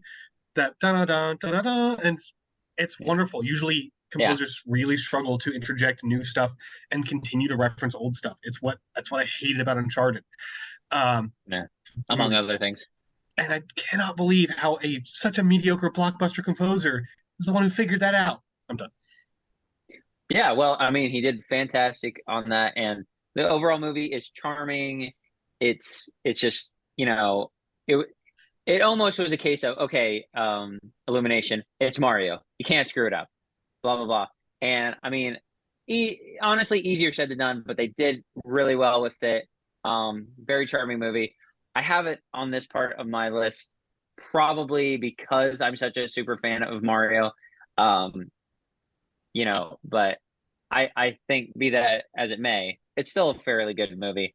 I mean, I think it's like the number one streamed movie this from 2023, if I'm not More on mistaken. that. Like More on that to come. on across all streaming service. I might be wrong on that, but I thought I read that somewhere. But anyway, that's my number 8, Super Mario. And Ryan, number 7. So my number 7, which I feel like is just on everybody, at least every critic's list ever, and I kind of roll my eyes every time I have to pick one of these. But Oppenheimer was pretty great, and I've watched it, and I was like, for a 3-hour drama about one guy, for a 3-hour drama specifically about hearing about a administrative hearing about a meeting about one guy making a bomb, and that's out of order and half black and white with just no action and a bunch of characters. It's surprisingly fantastic. Agreed. It shouldn't work, but I thought it was great. I not going to go into it all. I thought it was great. Yeah, really I enjoyed haven't it. seen it yet. Oh You yeah, should watch it's a solid. Yeah. I own it, Clint, so I can let you borrow it if it's not already streaming somewhere. Oh, It's not streaming nuts. yet. Yeah. Nuts. But I Yeah. heard it's back in theaters, right? It's supposed to be back in theaters. for one Yeah, season. something like that for Oscar. It'll be back in you know, theaters in time for Oscars. Yeah, Yeah. yeah, but very good movie. Sweet. Good deal. All right. My number 7 is Mutant Mayhem, Teenage Mutant Ninja Turtles Mutant Mayhem. Oh, solid flick. Yeah. Yeah. I mean, I really can't say anything besides my weakness for nostalgia, especially with the Ninja Turtles and stuff. I thought it was a solid, like with Seth Rogen and Evan Goldberg did a really good job with this, with the screenplay and stuff, and kind of making them teenagers and likable characters and relatable characters, which is kind of surprising since they're mutant turtles. And I'm not going to say that like any of the other movies didn't do as well as this, but I think this kind of focused on the characters more, than like any of the other. Like it kind of reminded me of like the original Ninja Turtles movie, 1990. But I liked the animation. I thought the animation was really well, and I actually liked all the characters. The only thing that kind of bogged it down for me was just the introduction of so many characters. Where I think that they should have probably Scaled back a little bit. Yeah, scaled back. Yeah, kind of condensed it a little bit and not introduce all of those characters. And they probably could have introduced them in different ways in like other movies. Yeah. Mutant Mayhem. I agree. I saw that and I was like, it's pretty good. It also gave me, because I really have not consumed much of Teenage Mutant Ninja Turtles media, really of any kind. And I watched that and thought it was fine, charming. It was good. The actors are of the age that they're teenage, so it kind of, I saw the little featurette about, Seth Rogen like making that a huge thing about the movie, and I was like, yeah, and it worked well. And it has provided me, Matt and I, with an inside joke where I go, because like I said, I've never really consumed any of these. I mean, I know the names of all the characters, but I was like, I would just go up to Matt and go, hey, did you know that the red one is Raphael? And he would return back to me and go, wow, it's amazing what watching any piece of that media will do. Like any kind of watching that content will give you knowledge of. So yeah. So now every once in a while, I'll just be like, hey, did you know that Raph is the red turtle? So, but yeah, the movie overall is good. Ice Cube does really well as Superfly, I thought. Yeah. I like a little more so than I thought it'd be. I was like, he is really well done, and the whole frame rate of the Spider-Verse kind of animation really worked well. I liked it.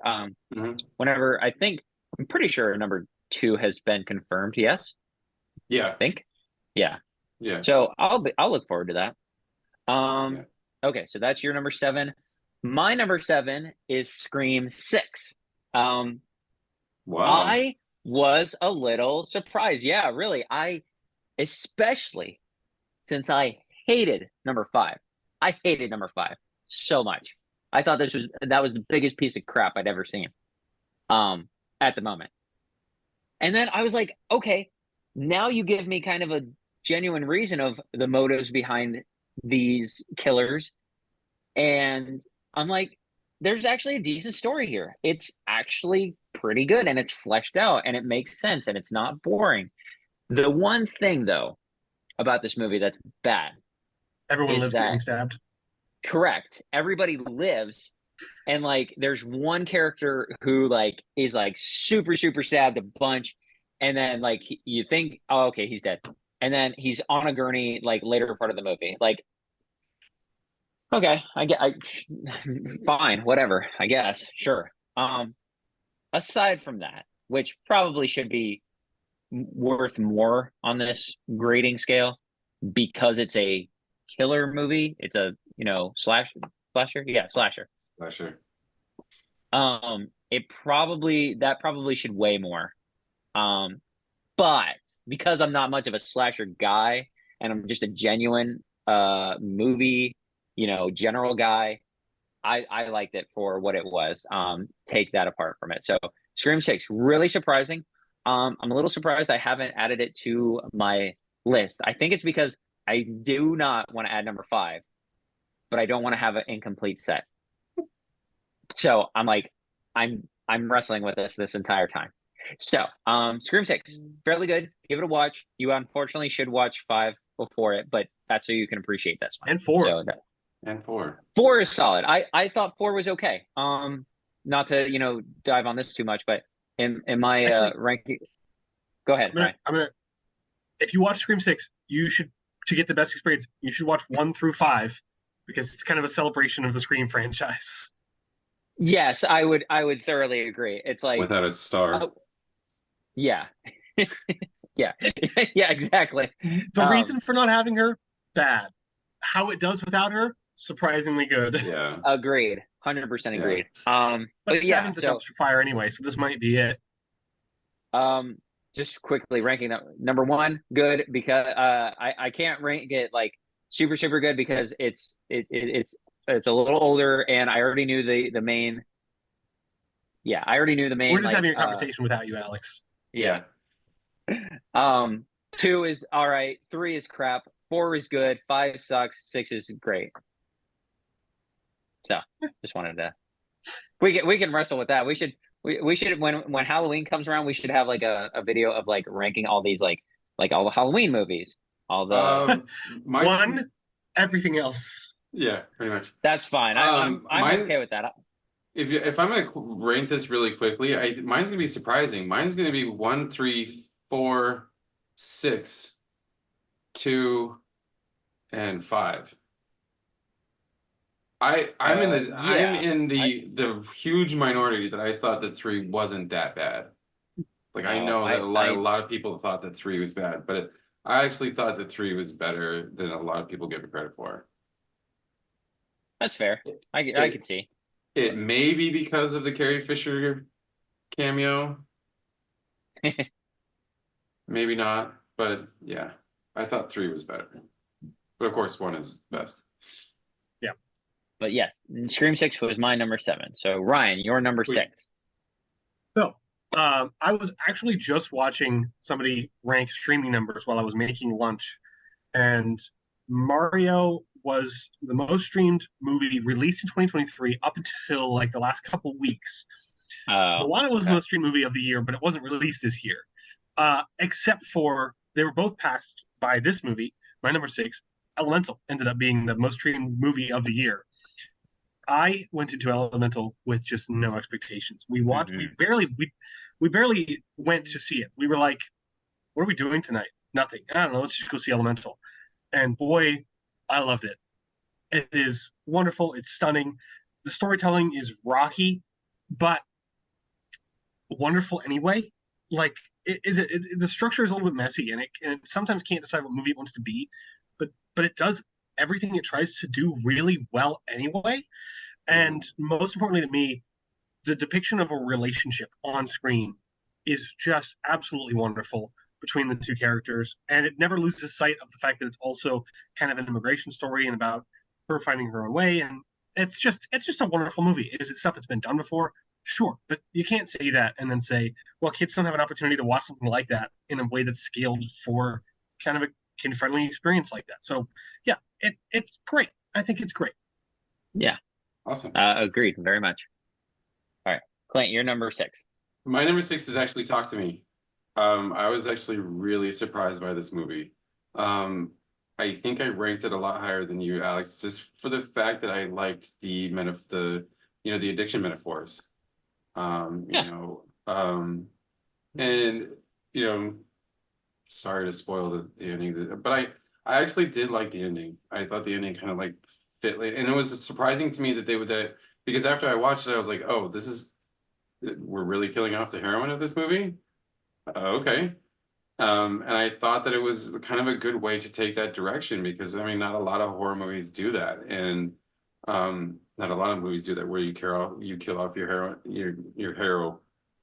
your protagonist in the movie. Um, but I liked how it kind of ended where it was just like okay, where she kind of got stuck in the same type of void that all the other souls that she was looking for at the beginning. But I was really surprised by this. I knew that I was going to like the movie, but I didn't realize that I was going to like it that much.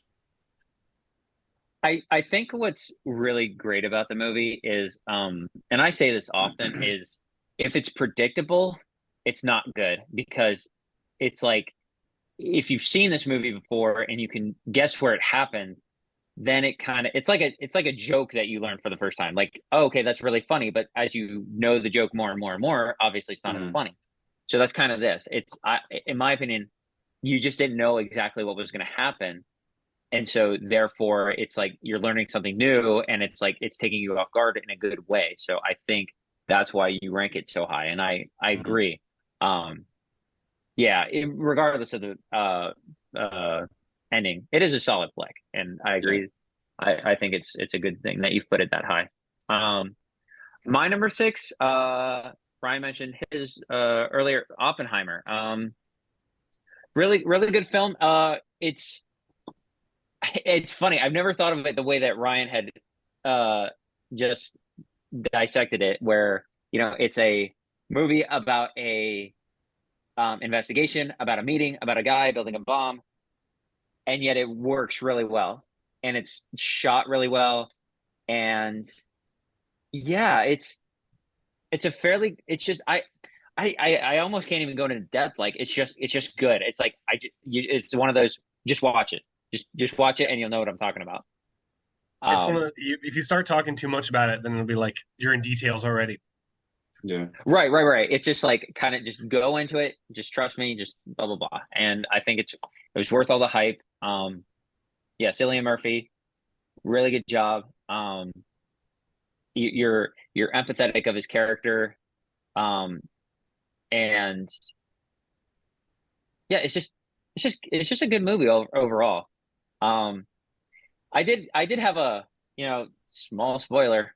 I did have a what the heck, because Josh Peck is in it. I was like, okay, that was a little weird for me. I was like, all right, cool. There you go, Mr. Drake and Josh. Everybody is in it. Everybody's in this movie. So it's like the Smash Bros. Trailer. So yeah, Oppenheimer, my number 6, really good film. If you still haven't seen it yet, check it out. It's good. But Ryan, you're number what? 5? Yes, 5. 5. So going from the West Coast in World War II, or the Western Hemisphere, over to the Eastern Hemisphere of the fallout of World War II, Godzilla -1 rocked. I know there'll be more on that to come, so I won't get too much into it. The first in each Godzilla series is pretty good. I love the original Godzilla. I think it's fantastic. I've watched a couple of the 29 sequels every once in a while. They're all right. And the 2014 Legendary Pictures, it's pretty good. Those sequels aren't. Shin Godzilla, really good. No relation to this one. It's like, what would Godzilla be like if the UN dealt with it? That's a cool concept. But this one brings it back down to his roots of being, hey, Godzilla's not a fun character. He is a cool, terrifying monster. And it really knows how to play with the audience. There's this sequence, I won't go into it too much in detail, where you're like, oh, this is so cool. And then you're like, this is not cool. I was rooting for this a second ago. And it just pulls the rug out from under you so brilliantly. Best sequence of the year in anything that I've seen this, in my opinion. Great human characters, great visual effects, $15 million budget. The only reason it is not higher is because that last like 30 seconds of movie gave me this kind of weird bitter taste that I didn't like, and then it ended. And I'm like, just right at the end. It's like following it up with one of those hard mints. But just an amazing movie. Just an amazing movie. It's the only one on my list I didn't get to see twice. So I feel like going back to it, this will probably be higher. But I ran out of time. I have to see everything else twice in this. So yeah, I did catch it twice too. So I have a thorough review of that. Yeah. So that's number 5. Clint, you're number 5. Ironically, it's the same. Oh. It was I really liked this one, and I thought that like Godzilla Minus One is a good human story. And it was a very interesting look on post World War II Japan. And taking like it was funny because it's like if you take Godzilla out of this movie, it is still a good human story. It's a very good story about what the mindset of Japan post World War II. Where they really kind of like were the people of Japan really kind of like into what they were doing for World War II and stuff like that, and the empirical side of and they're kind of like tearing that down of post World War II Japan. And then you throw in Godzilla, and it's just like it is still that metaphor, and I like how they brought it back to that metaphor of atomic warfare, and this is what's going to happen. This is what happened to Japan because of atomic warfare and stuff like that. But yeah, I thought it was a really good movie. I wonder if it would be even better with viewing the black and white version that they've released in Japan that's been over. I'm like, I don't know. Maybe a noirish, not noirish. I don't think so. Sorry, go ahead, Ryan. Interrupt. I think part of that is bringing it. I think that's part of bringing it around to audiences who are like expecting it to be similar in a fun way. And I think if it were in black and white, I wouldn't think as much into like the complete devastation that this thing is causing. I'd be like, oh, what a fun way to retro the original. You don't think about that in the original because it's a bunch of miniatures. Right. And this is just devastating sometimes. Yeah, agreed. So, but yeah, it's Godzilla Minus One. So it is a very good film. My number 5, and I actually just watched this 2 days ago, and boy, did I think it was actually really good. Was The Color Purple. Oh wow! I know, right? Okay. Did I just shock everybody? Yes. Yeah. So let's talk about slavery. I thought this was a really, really good musical. Now, granted, have either of you two seen it yet? I've seen the original. This one. Too many movies. I'm behind on like everything. So what this is, from what I can gather, so you have the book, right? And then you have the 1985, 1984? Yes. One of those. Google. Movie. Yeah, Google. It's there for a reason. So you have the book, you have the movie that obviously is based on the book. Then you have the Broadway, which is based on the movie. Then you have this, which is based on the Broadway, based on the movie, based on the book. So it's kind of sorts a full circle kind of deal coming. And 85. Oh, so I was right. The actors do so well in this. Everybody is good. Nobody's flat. There's funny moments. There's at least a handful of funny moments in this. The musical numbers maybe a little bit rinse and repeat as far as like cadence and rhythm go. but for the most part, they're enjoyable. You can tap your toe to them, and it's just an overall good story, and it's amazingly paced. I was surprised. Like I looked at my phone, and we had like maybe a half hour left to go in the movie, and I was like, man, this movie's like super well done. Now, I'm sure a lot of like the same elements have carried over from book to movie to this. But obviously there's a little bit of changing when you do this kind of thing. And I really liked it. The story was fantastic. I there's very little bad I could say about this. There is one thing, but it's like I almost don't want to say it because it might ruin the viewing later. But there's some type of character, for lack of a better word, it's not character development because it's not what's happening, like this person, like what they're doing as an evolution of their character, but it's more like this. I almost don't know how to phrase it without telling you guys, but basically where this character goes from here to here to here, it kind of gets washed over what details kind of get her to this moment. You guys would have to watch it, and then we would discuss that. Otherwise, fantastic movie. Really enjoyed it. Singing, music, acting, pacing, set pieces, just all really good. I was thoroughly surprised that I liked it that much, but it is a very good movie. I would absolutely watch it again. So, I'm just surprised it's not higher, to be quite honest. But my top four are pretty decent ones. So, but anyway, speaking of four, Ryan, your number four. My top four have been locked in since April, and all of them came out a month apart. Okay, can I guess?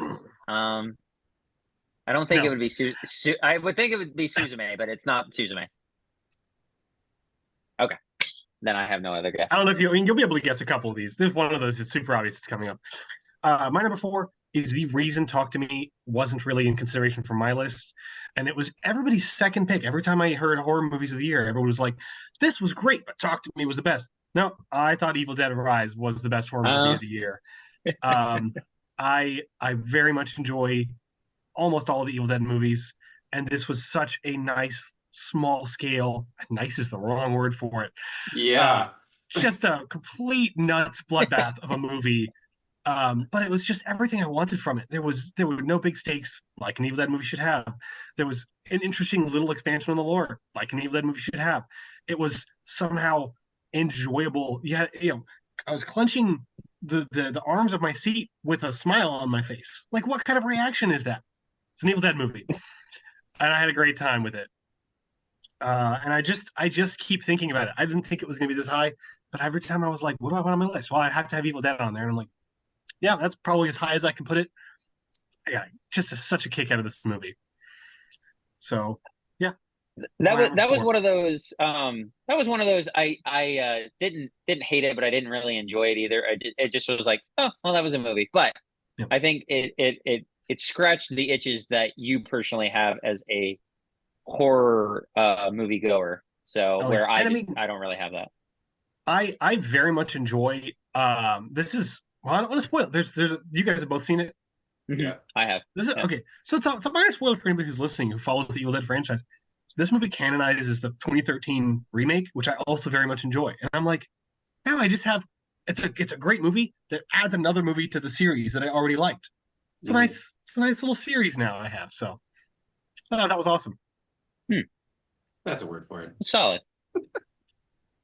But Clint, you're number four. Just disgusting. It Such was. a horrifying Sorry. movie. Yeah, I was. Wow. Oh, but I will say also probably I have to look up her name because I forgot it. But the lead, Alyssa Sutherland, probably my favorite performance of the year.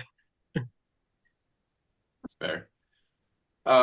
So going from Evil Dead to Flora and Son. So that's my number four. It's Flora and Son. It's a John Carney movie that was on Apple TV, or Apple Plus. If you don't know who John Carney is, he directs these like light kind of music based films.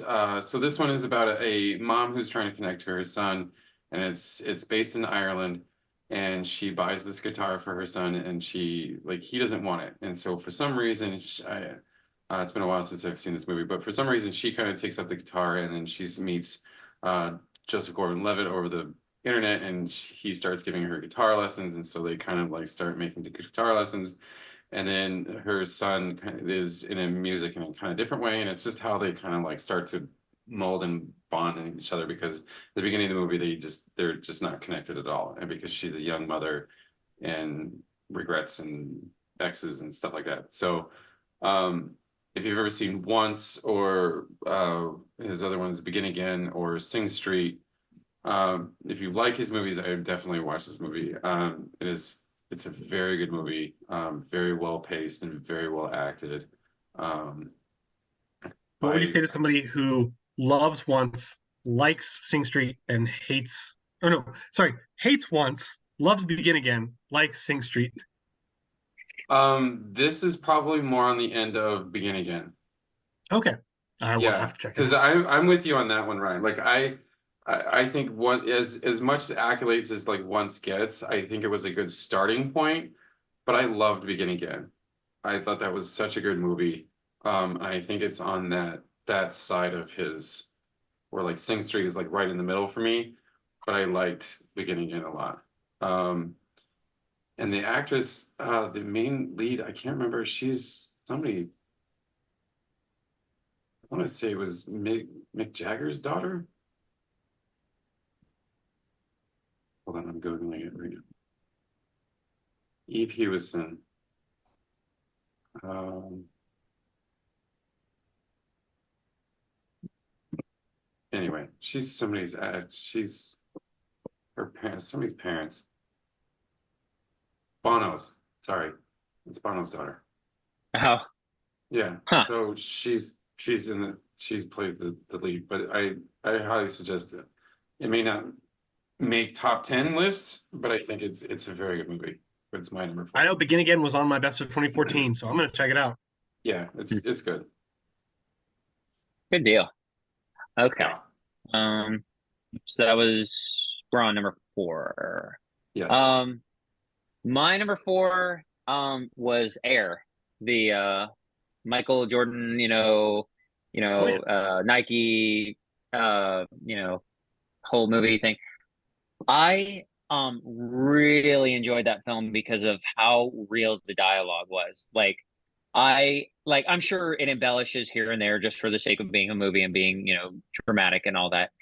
But for the most part, I felt like this is how the negotiations probably went down. These are probably how all of these conversations went down, and they're not boring. They give you enough of realism without making it super boring and tedious. How contract working can be.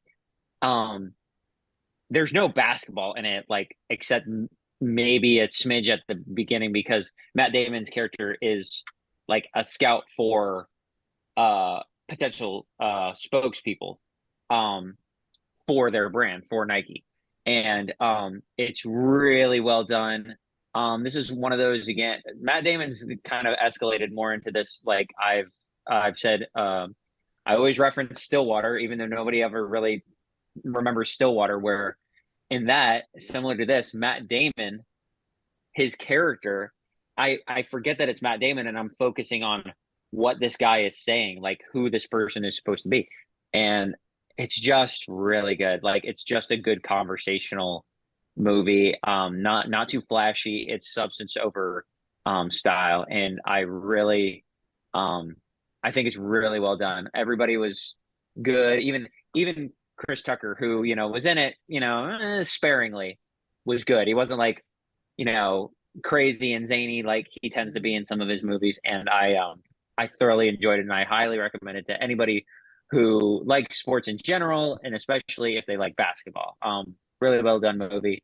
Um, it might be hard for somebody who isn't really into any sports at all, i.e. Ryan right here. Not If it that helps, single. I really enjoyed it, and I don't care Okay. about sports at all. Well, there you go. Even for people who don't really care about sports, it might be something worth looking into. So yeah, really highly recommend that movie. So Air, my number four. Ryan, you're number three. Okay, so I guess jumping straight from you know a Jedi eating somebody's eye out and spitting it across the hallway, to my number three, Are You There, God? It's Me, Margaret. Oh man, Wow. I never caught that. Movie Yeah. for like middle-aged mothers who read it back in the 80s, which is set in like the 70s or something like that. Uh-huh. Uh, this movie is wonderful and charming, and it reminds me of when I loved just every indie movie ever. And I feel like there's just been fewer and fewer that I've really resonated with. And I saw so many of them at the end of the year, and I just kept going back to the one I saw in April, and it was the quick. I thought it might be the best of the year at one point because it was the quickest nine I gave out this year. Ended up being my third favorite of the year. It's just a movie about an 11-year-old after a move dealing with friends and life, and I've never been able to emotionally connect with something I could not empathize with in any degree so much. Hmm. I've never been there. I've never been in any of the situations, and yet the movie does such a good job just having you just sit along and laugh and not cry, but it's not like a Yeah. devastating movie. It's not a laugh out loud movie. It's just a fun and emotional roller coaster of a movie with great supporting performances. It's wonderfully paced. It does no really strong beginning or end. It's like, yeah, it reminds me of eighth grade and Edge of 17, a couple of those, but managed, I think, to be better than those. So very much Wow. enjoyed it. I like I've it. heard a lot of those same thoughts numerous times from guests. I never did catch it. I wanted to, but they said it was really good. So that's good that Super you enjoyed awkward, that. but it's kind of enjoyably awkward. Mhm. It's like it's the relatable sort of, Mhm. like you said, you didn't personally go through similar stuff like this, but it's Yeah. like they do such a good job of making you understand that concept of immersing you, even though you're not like fully having personally done any of that kind of stuff. So that's Mhm. good. I'll have to check that out too. Clint, you're number three. Guardians 3. Nice. Guardians Volume 3. I think I put this higher than you two, just because I thought it was a good way how to close it. And at first, when I watched this, like I was like, can't be the way that this kind of closes out. But I think it was like a perfect way to kind of close out these characters without trying to like kill them off. You know what I mean? Where it's just like um, it was a rough going there because of Rocket, but at least we didn't like kill off half these characters, and like these characters had some sort of kind of closure to their journeys of wherever they started from with the first two movies. Um, and Alex, I think that I do agree with you with the end scene. It was just kind of like, um, yeah, let's show that he's not dead. At least eating cereal somewhere. That's fine. Um, but yeah, I thought it was really good. It is rough. I will say that Quinn and I had to exit a couple times, Yeah, I so remember you telling me that. I had to rewatch it without Quinn because we watched the first two Guardians movies, and I was like, "This is the Guardians movies," and then we went in there and we were like, "This is not a Guardians movie." It's a little rough. Yeah, Like you yeah, said, Alex, right. like with I'm surprised PETA hasn't like been all over this for a while. So, but I did. I'm a sucker for James Gunn, so I like this is my number three. Good, good. It's yeah, it's pretty enjoyable film. So we're kind of reversing lists almost, because so I think lower on your list was my number three, Killers of the Flower Moon. Um, I think I ranked this high because for a how long is its final duration? 3 hours and 3 hours and 40 minutes. yes. For being that long, it's paced pretty well, at least the first half of it. It does stall out for a little bit, but overall, it's a great telling of a very unfortunate time in history. Um, and I know that Leonardo's character comes off as pretty dumb and everything. And I'm like, for the most part, he's not an intelligent person, but he's not like, completely brain dead or anything. And I think everybody did well. De Niro did sublime as well. Everybody, Gladstone, she was awesome. Like you said, if she's not up at least for a nomination, then something's wrong. Because She will be. yeah, She has I to. know. I mean, that's what I'm saying. Like, if that wasn't the case, there'd be something completely wrong. Yeah. Because the story's well told. It's interesting. Like I said, the characters all do, or the actors do all great jobs. Um, the very bizarre ending of Scorsese doing the little radio talkie kind of whatever dealio. I didn't hate it. Movies movies did not end this year. Yeah, right, Right? exactly. It's like it's good, but they just can't stick the landing. And I thought that was bizarre. I didn't hate it, but it was more of a stumble than right out like I just fell off at the end there. I Yeah, a little weird, a little weird. I Um, just thought it was like Scorsese's like I could be fun too. See, like I'm not about killing Honestly, yeah. everybody. Uh, It's like it was no, just stop. yeah, it was just his way of having that, I directed this, here's my little cameo, and let me talk about what I just did here kind of deal. Yeah. But yeah, awesome movie. It's both a great recommendation and a hard recommendation, obviously given that runtime. So um I I would watch this again and I plan on owning it soon. I know, funny enough, a lot of my top tens, I only own like two of them. So I have to go and get some bargains down. So but yeah, that is my number three, Killers of the Flower Moon. Ryan, your number two. Number Okay, two. so I swapped my one and two. Actually, I officially swapped them. I keep my list on IMDb. I officially swapped them never, but I was like, is this really my number one? Eventually, it absolutely is my number one. For now, it's still my number two because I've only watched it 6 or 7 times, Oh gosh. which is Dungeons and Dragons: Honor Among Thieves. Yeah, right. There you It's go. the most I've Nice. watched anything new since Dune. Now, super personal for me. When that movie came out, I had been playing D&D for just over a year, and I was just like, it just. I love hearing just random sounds from upstairs.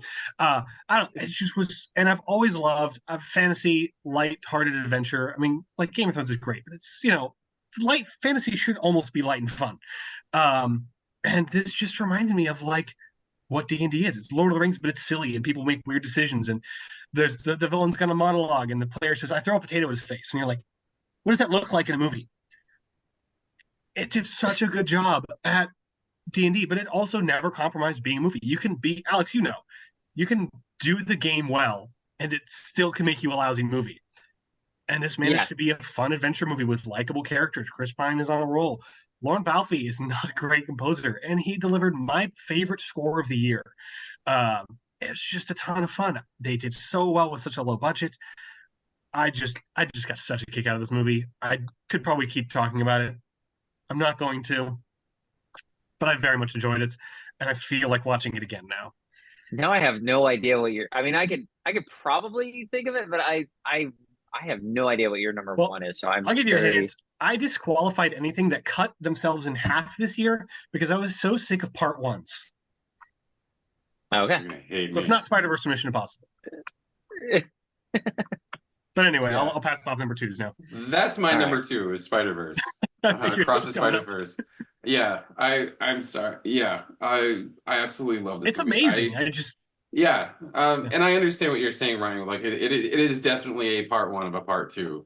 But I think for me with the story that it was trying to tell, um, about being unique and then having each Spider-Man have their uniqueness and their unique animation style. Because I mean, you go from Gwen, who's this the like the watercolor paints and stuff like that, and she has those light like pastel colors and stuff like that, and then you go to like the Indian Peter Parker, where it's just like these hard colors and these hard kind of browns and stuff like that, and I am and so amazed on these animators and how they made each one of these Spider-Man unique to where they are and even unique when they're traveling through the Spider-Verse. And Spider-Punk was a great addition. And yes, I think because it probably isn't my number one strictly because it is a part one of something. And we're not really sure when part two is coming out now. But yeah, I think Cross the Spider-Verse is definitely my number two. Well, you know what, Clint, no, you're completely right. That's my number two as well. Across the Spider-Verse. I watched it late, like I got off of work and I threw it on, and it was like right around midnight, so I was like super tired, but I was able to pay attention. I was like, okay, this is good. This is good. I don't know if I'd consider it solid, like in my top 10, but yeah, pretty good. And then you and I took you to go see it, and Hmm. I thought once I was a little bit more refreshed and I had already seen it the one time, so I kind of knew how things played out and I could catch things that I'd missed before. I remember, I think I leaned over to you and I said, "This is really good. This story is really good."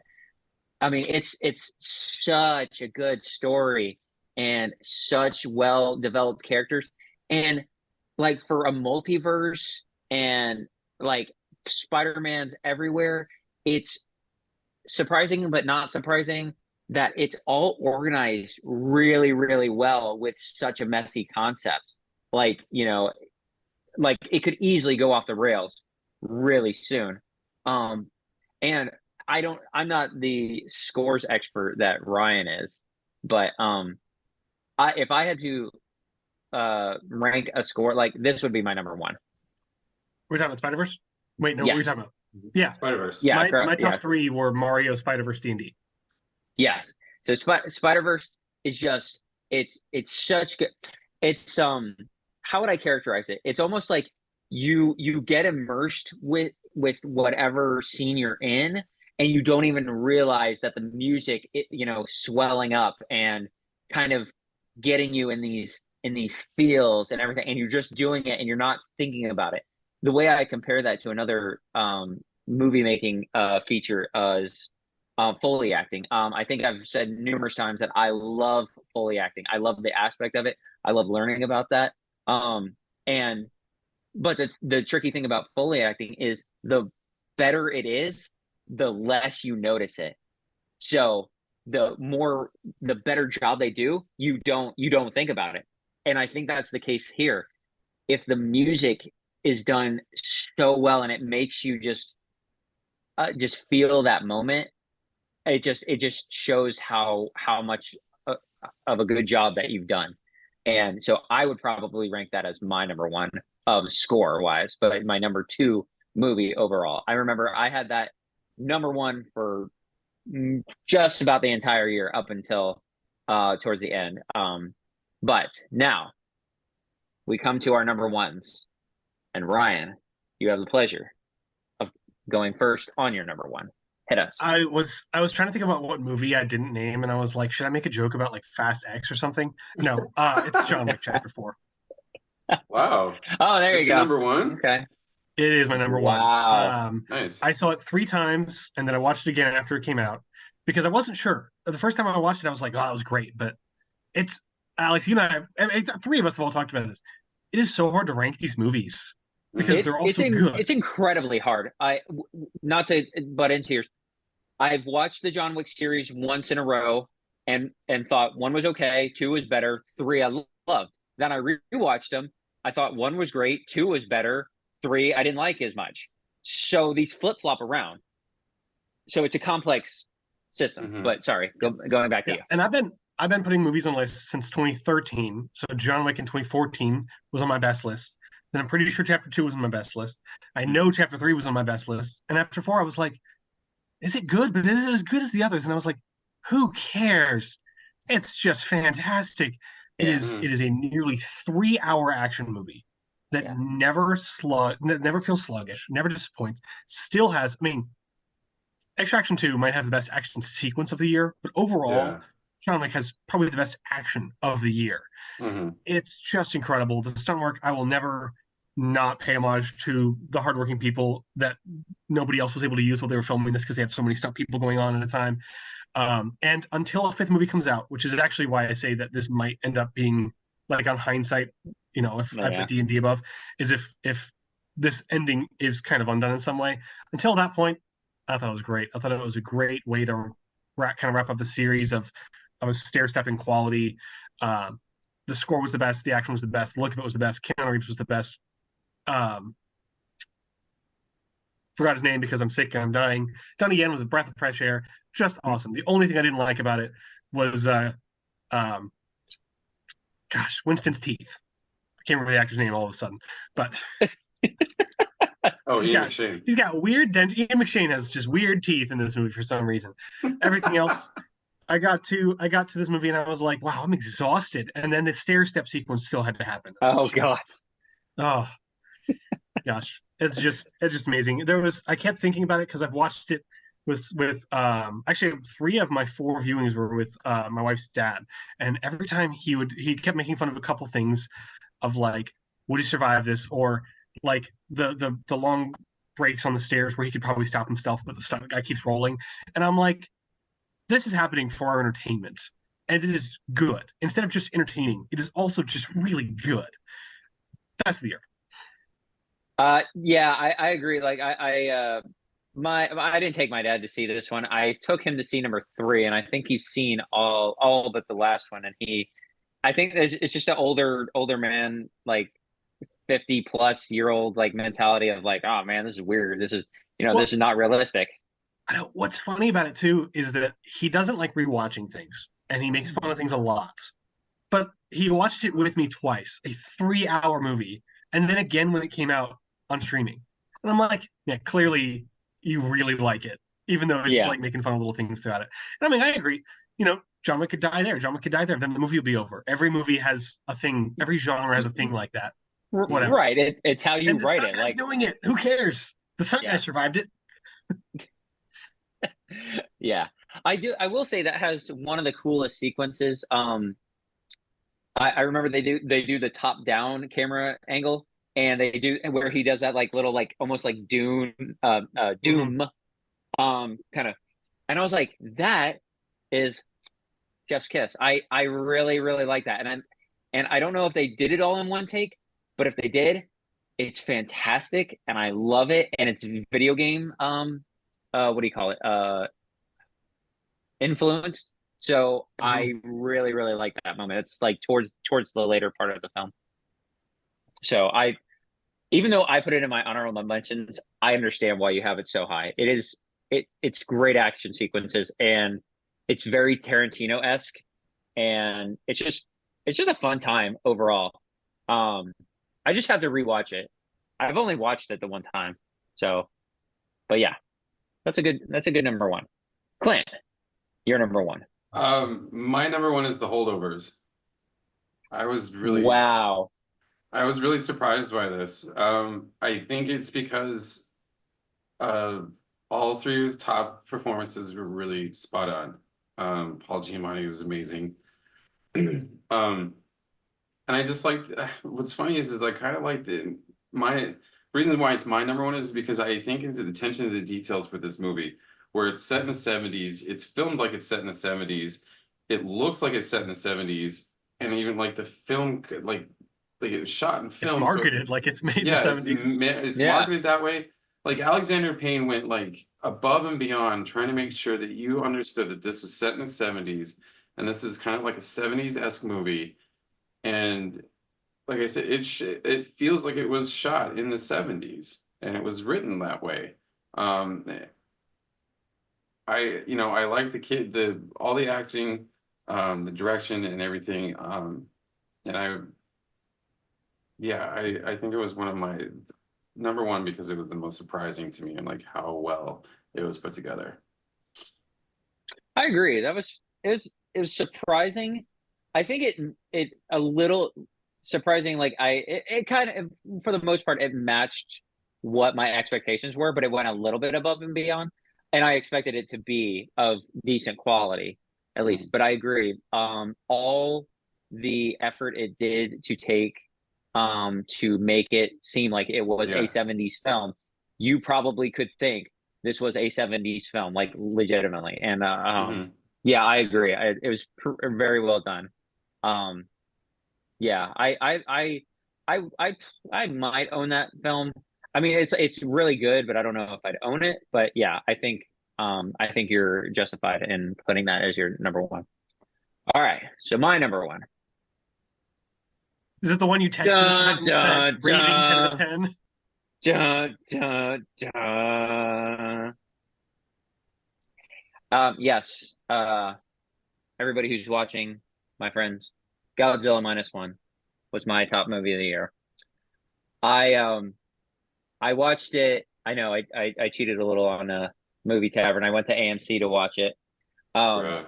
because because at the time I didn't know if we were gonna get it, and I wanted to see it. I knew I was gonna get that day of the week off, so I was like, I want to go catch it in AMC, in like a big theater, in Dolby, and yeah, because I can't remember the last time I've seen a movie in Dolby.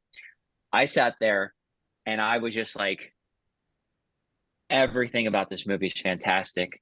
The human element, Godzilla himself, Ryan nailed it. He said that, this just reminds you that, I mean, there are takes when Godzilla is like an anti-hero and like he's not against you, but he's kind of just helping you with an other evil. But this just shows what Godzilla originated as in a terror um of Japan, and the the story is great. The music is wonderful. The effects are just unbelievably good. Um, oh my God, I was sitting there in the last sequence of the movie where they're doing I'm not trying to spoil it for anybody. They're executing the plan in order to defeat Godzilla, and the music is very simple, violin, strings, and I'm just like, I'm getting goosebumps just like watching this and having this play out. And it felt like I was watching an anime. I mean, this is probably the most perfect version of like with live people that an anime could probably be, even though it's not based on an anime. I just, man, there's nothing about this that I hated. I will agree that the final moments of the movie do not deter my 10 out of 10 for this movie. I am giving it a 10 out of 10. But I will agree that what happens later on does, for lack of a better word, cheapen kind of what took place earlier in the movie. And it just would have been better had maybe that not happened. With that being said, I still just absolutely love this movie. I don't own this movie because I can't own this movie yet. This movie can't come out fast enough. Whatever steelbook comes out, whatever collector's version will come out, I will have this. I love this movie so much that I was telling people that, I've told you guys Interstellar is my number one of all time. This is a competitor for my number one of all time because I loved it. Oh man, I could just go on and on about how much I loved it. Godzilla Is this what I himself sounded was, like 2 years ago after Dune? no, I mean, and you were justified too, because Dune was amazing. Yeah, this is my Dune. Um, Gosh, what and I'm hearing murmurs of a sequel coming out that I think might just be called Godzilla minus two. I don't know. Which I even looked into, why is it called minus one? And I think simply because Japan at the time, just immensely fresh after World War II, is already in a negative state as a country. Um, and then you get Godzilla, who's like not making it any easier. So they're at zero, and then because of him, they're like in a minus one state. So I think that's why it's called that. But um, I don't care who you are, you have to go see it. Go see it. Don't. Oh man, I'm not into Japanese films. I don't care. Go see it. I'm not into Godzilla films. I don't care. Go see the freaking show. Go see it. I don't care. See it in theaters wherever it is if it's still there. It's just an amazing film. Gosh, so I can't go on any further. I'll just keep saying the same things over and over. But that is my number one of the year. So, Yay! 2023. I know, right? I know, Yay. and that is a wrap on 2023. So It is a it wrap. was a little bit better than I remember. Not, yeah, not quite as bad as I made it out to look, but Yeah, so we can this is where we would probably think about what our next video topic will be about. And I think naturally, given what this one was about, most likely our Oh, most anticipated yeah, because I'm not seeing Night for. Swim. I'm sorry, no haunted pools for me. Oh wait, No no, it haunted pool. is. All right. Right. Well, I mean, we could do, yeah, next week we could do our top 10 or our most anticipated, generally speaking, of 2024. Mm. Um there is, I doubt that you guys are going to see Mean Girls, and I doubt that you're. Oh, really, Ryan? You I'm are? gonna see Mean Girls. Oh, okay. I didn't know. Wednesdays we wear pink. You Mean can't sit Girls, with us. The Beekeeper. Who Oh, cares about Jason Statham? I'll watch Mean Girls. okay. Well, That's okay. fair. So we could make that the we. I think probably we're better served if we do our top whatever of 2024, what we most anticipate, and then if we hear good words about these other flicks, then we can make that the next week's. Because I don't think January 19th, that's that Friday. I don't think there's any major release other than ISS, and that's a major release. So I think that's a good week to kind of carry over if we want to review Beekeeper, Mean Girls, Book of Book of Clarence, if Clarence. anybody kept, yeah. So we could do that, yeah. But yeah, so for next week, or whenever we can get together again and do this, our most anticipated. I want to do most anticipated games because because that's what I spend most of my time doing, and most anticipated movies of this year. I might only have like a handful for this year as far as movies go, because like, and they're good ones, they're big ones, but like the rest of them, I'm just like, okay, so Meh. yeah, kind of like the rest of this list from 2023. But yeah, that's what we should do for our next video. Yeah. All right. Well, I am off on Saturday, so I don't know yet, but probably I'm a closing maniac recently, so I have a lot of evenings where I am unfree. So otherwise, yeah, we can, if this time next week works, then that'll probably be good. I'll probably close again at like 4:30, 5 o'clock, whatever. So, but yeah, let's plan all on that, and then we will re-adjourn. right, guys. Um, well, thanks for listening to our list, and we will see you all guys next week. Yes, go watch Godzilla.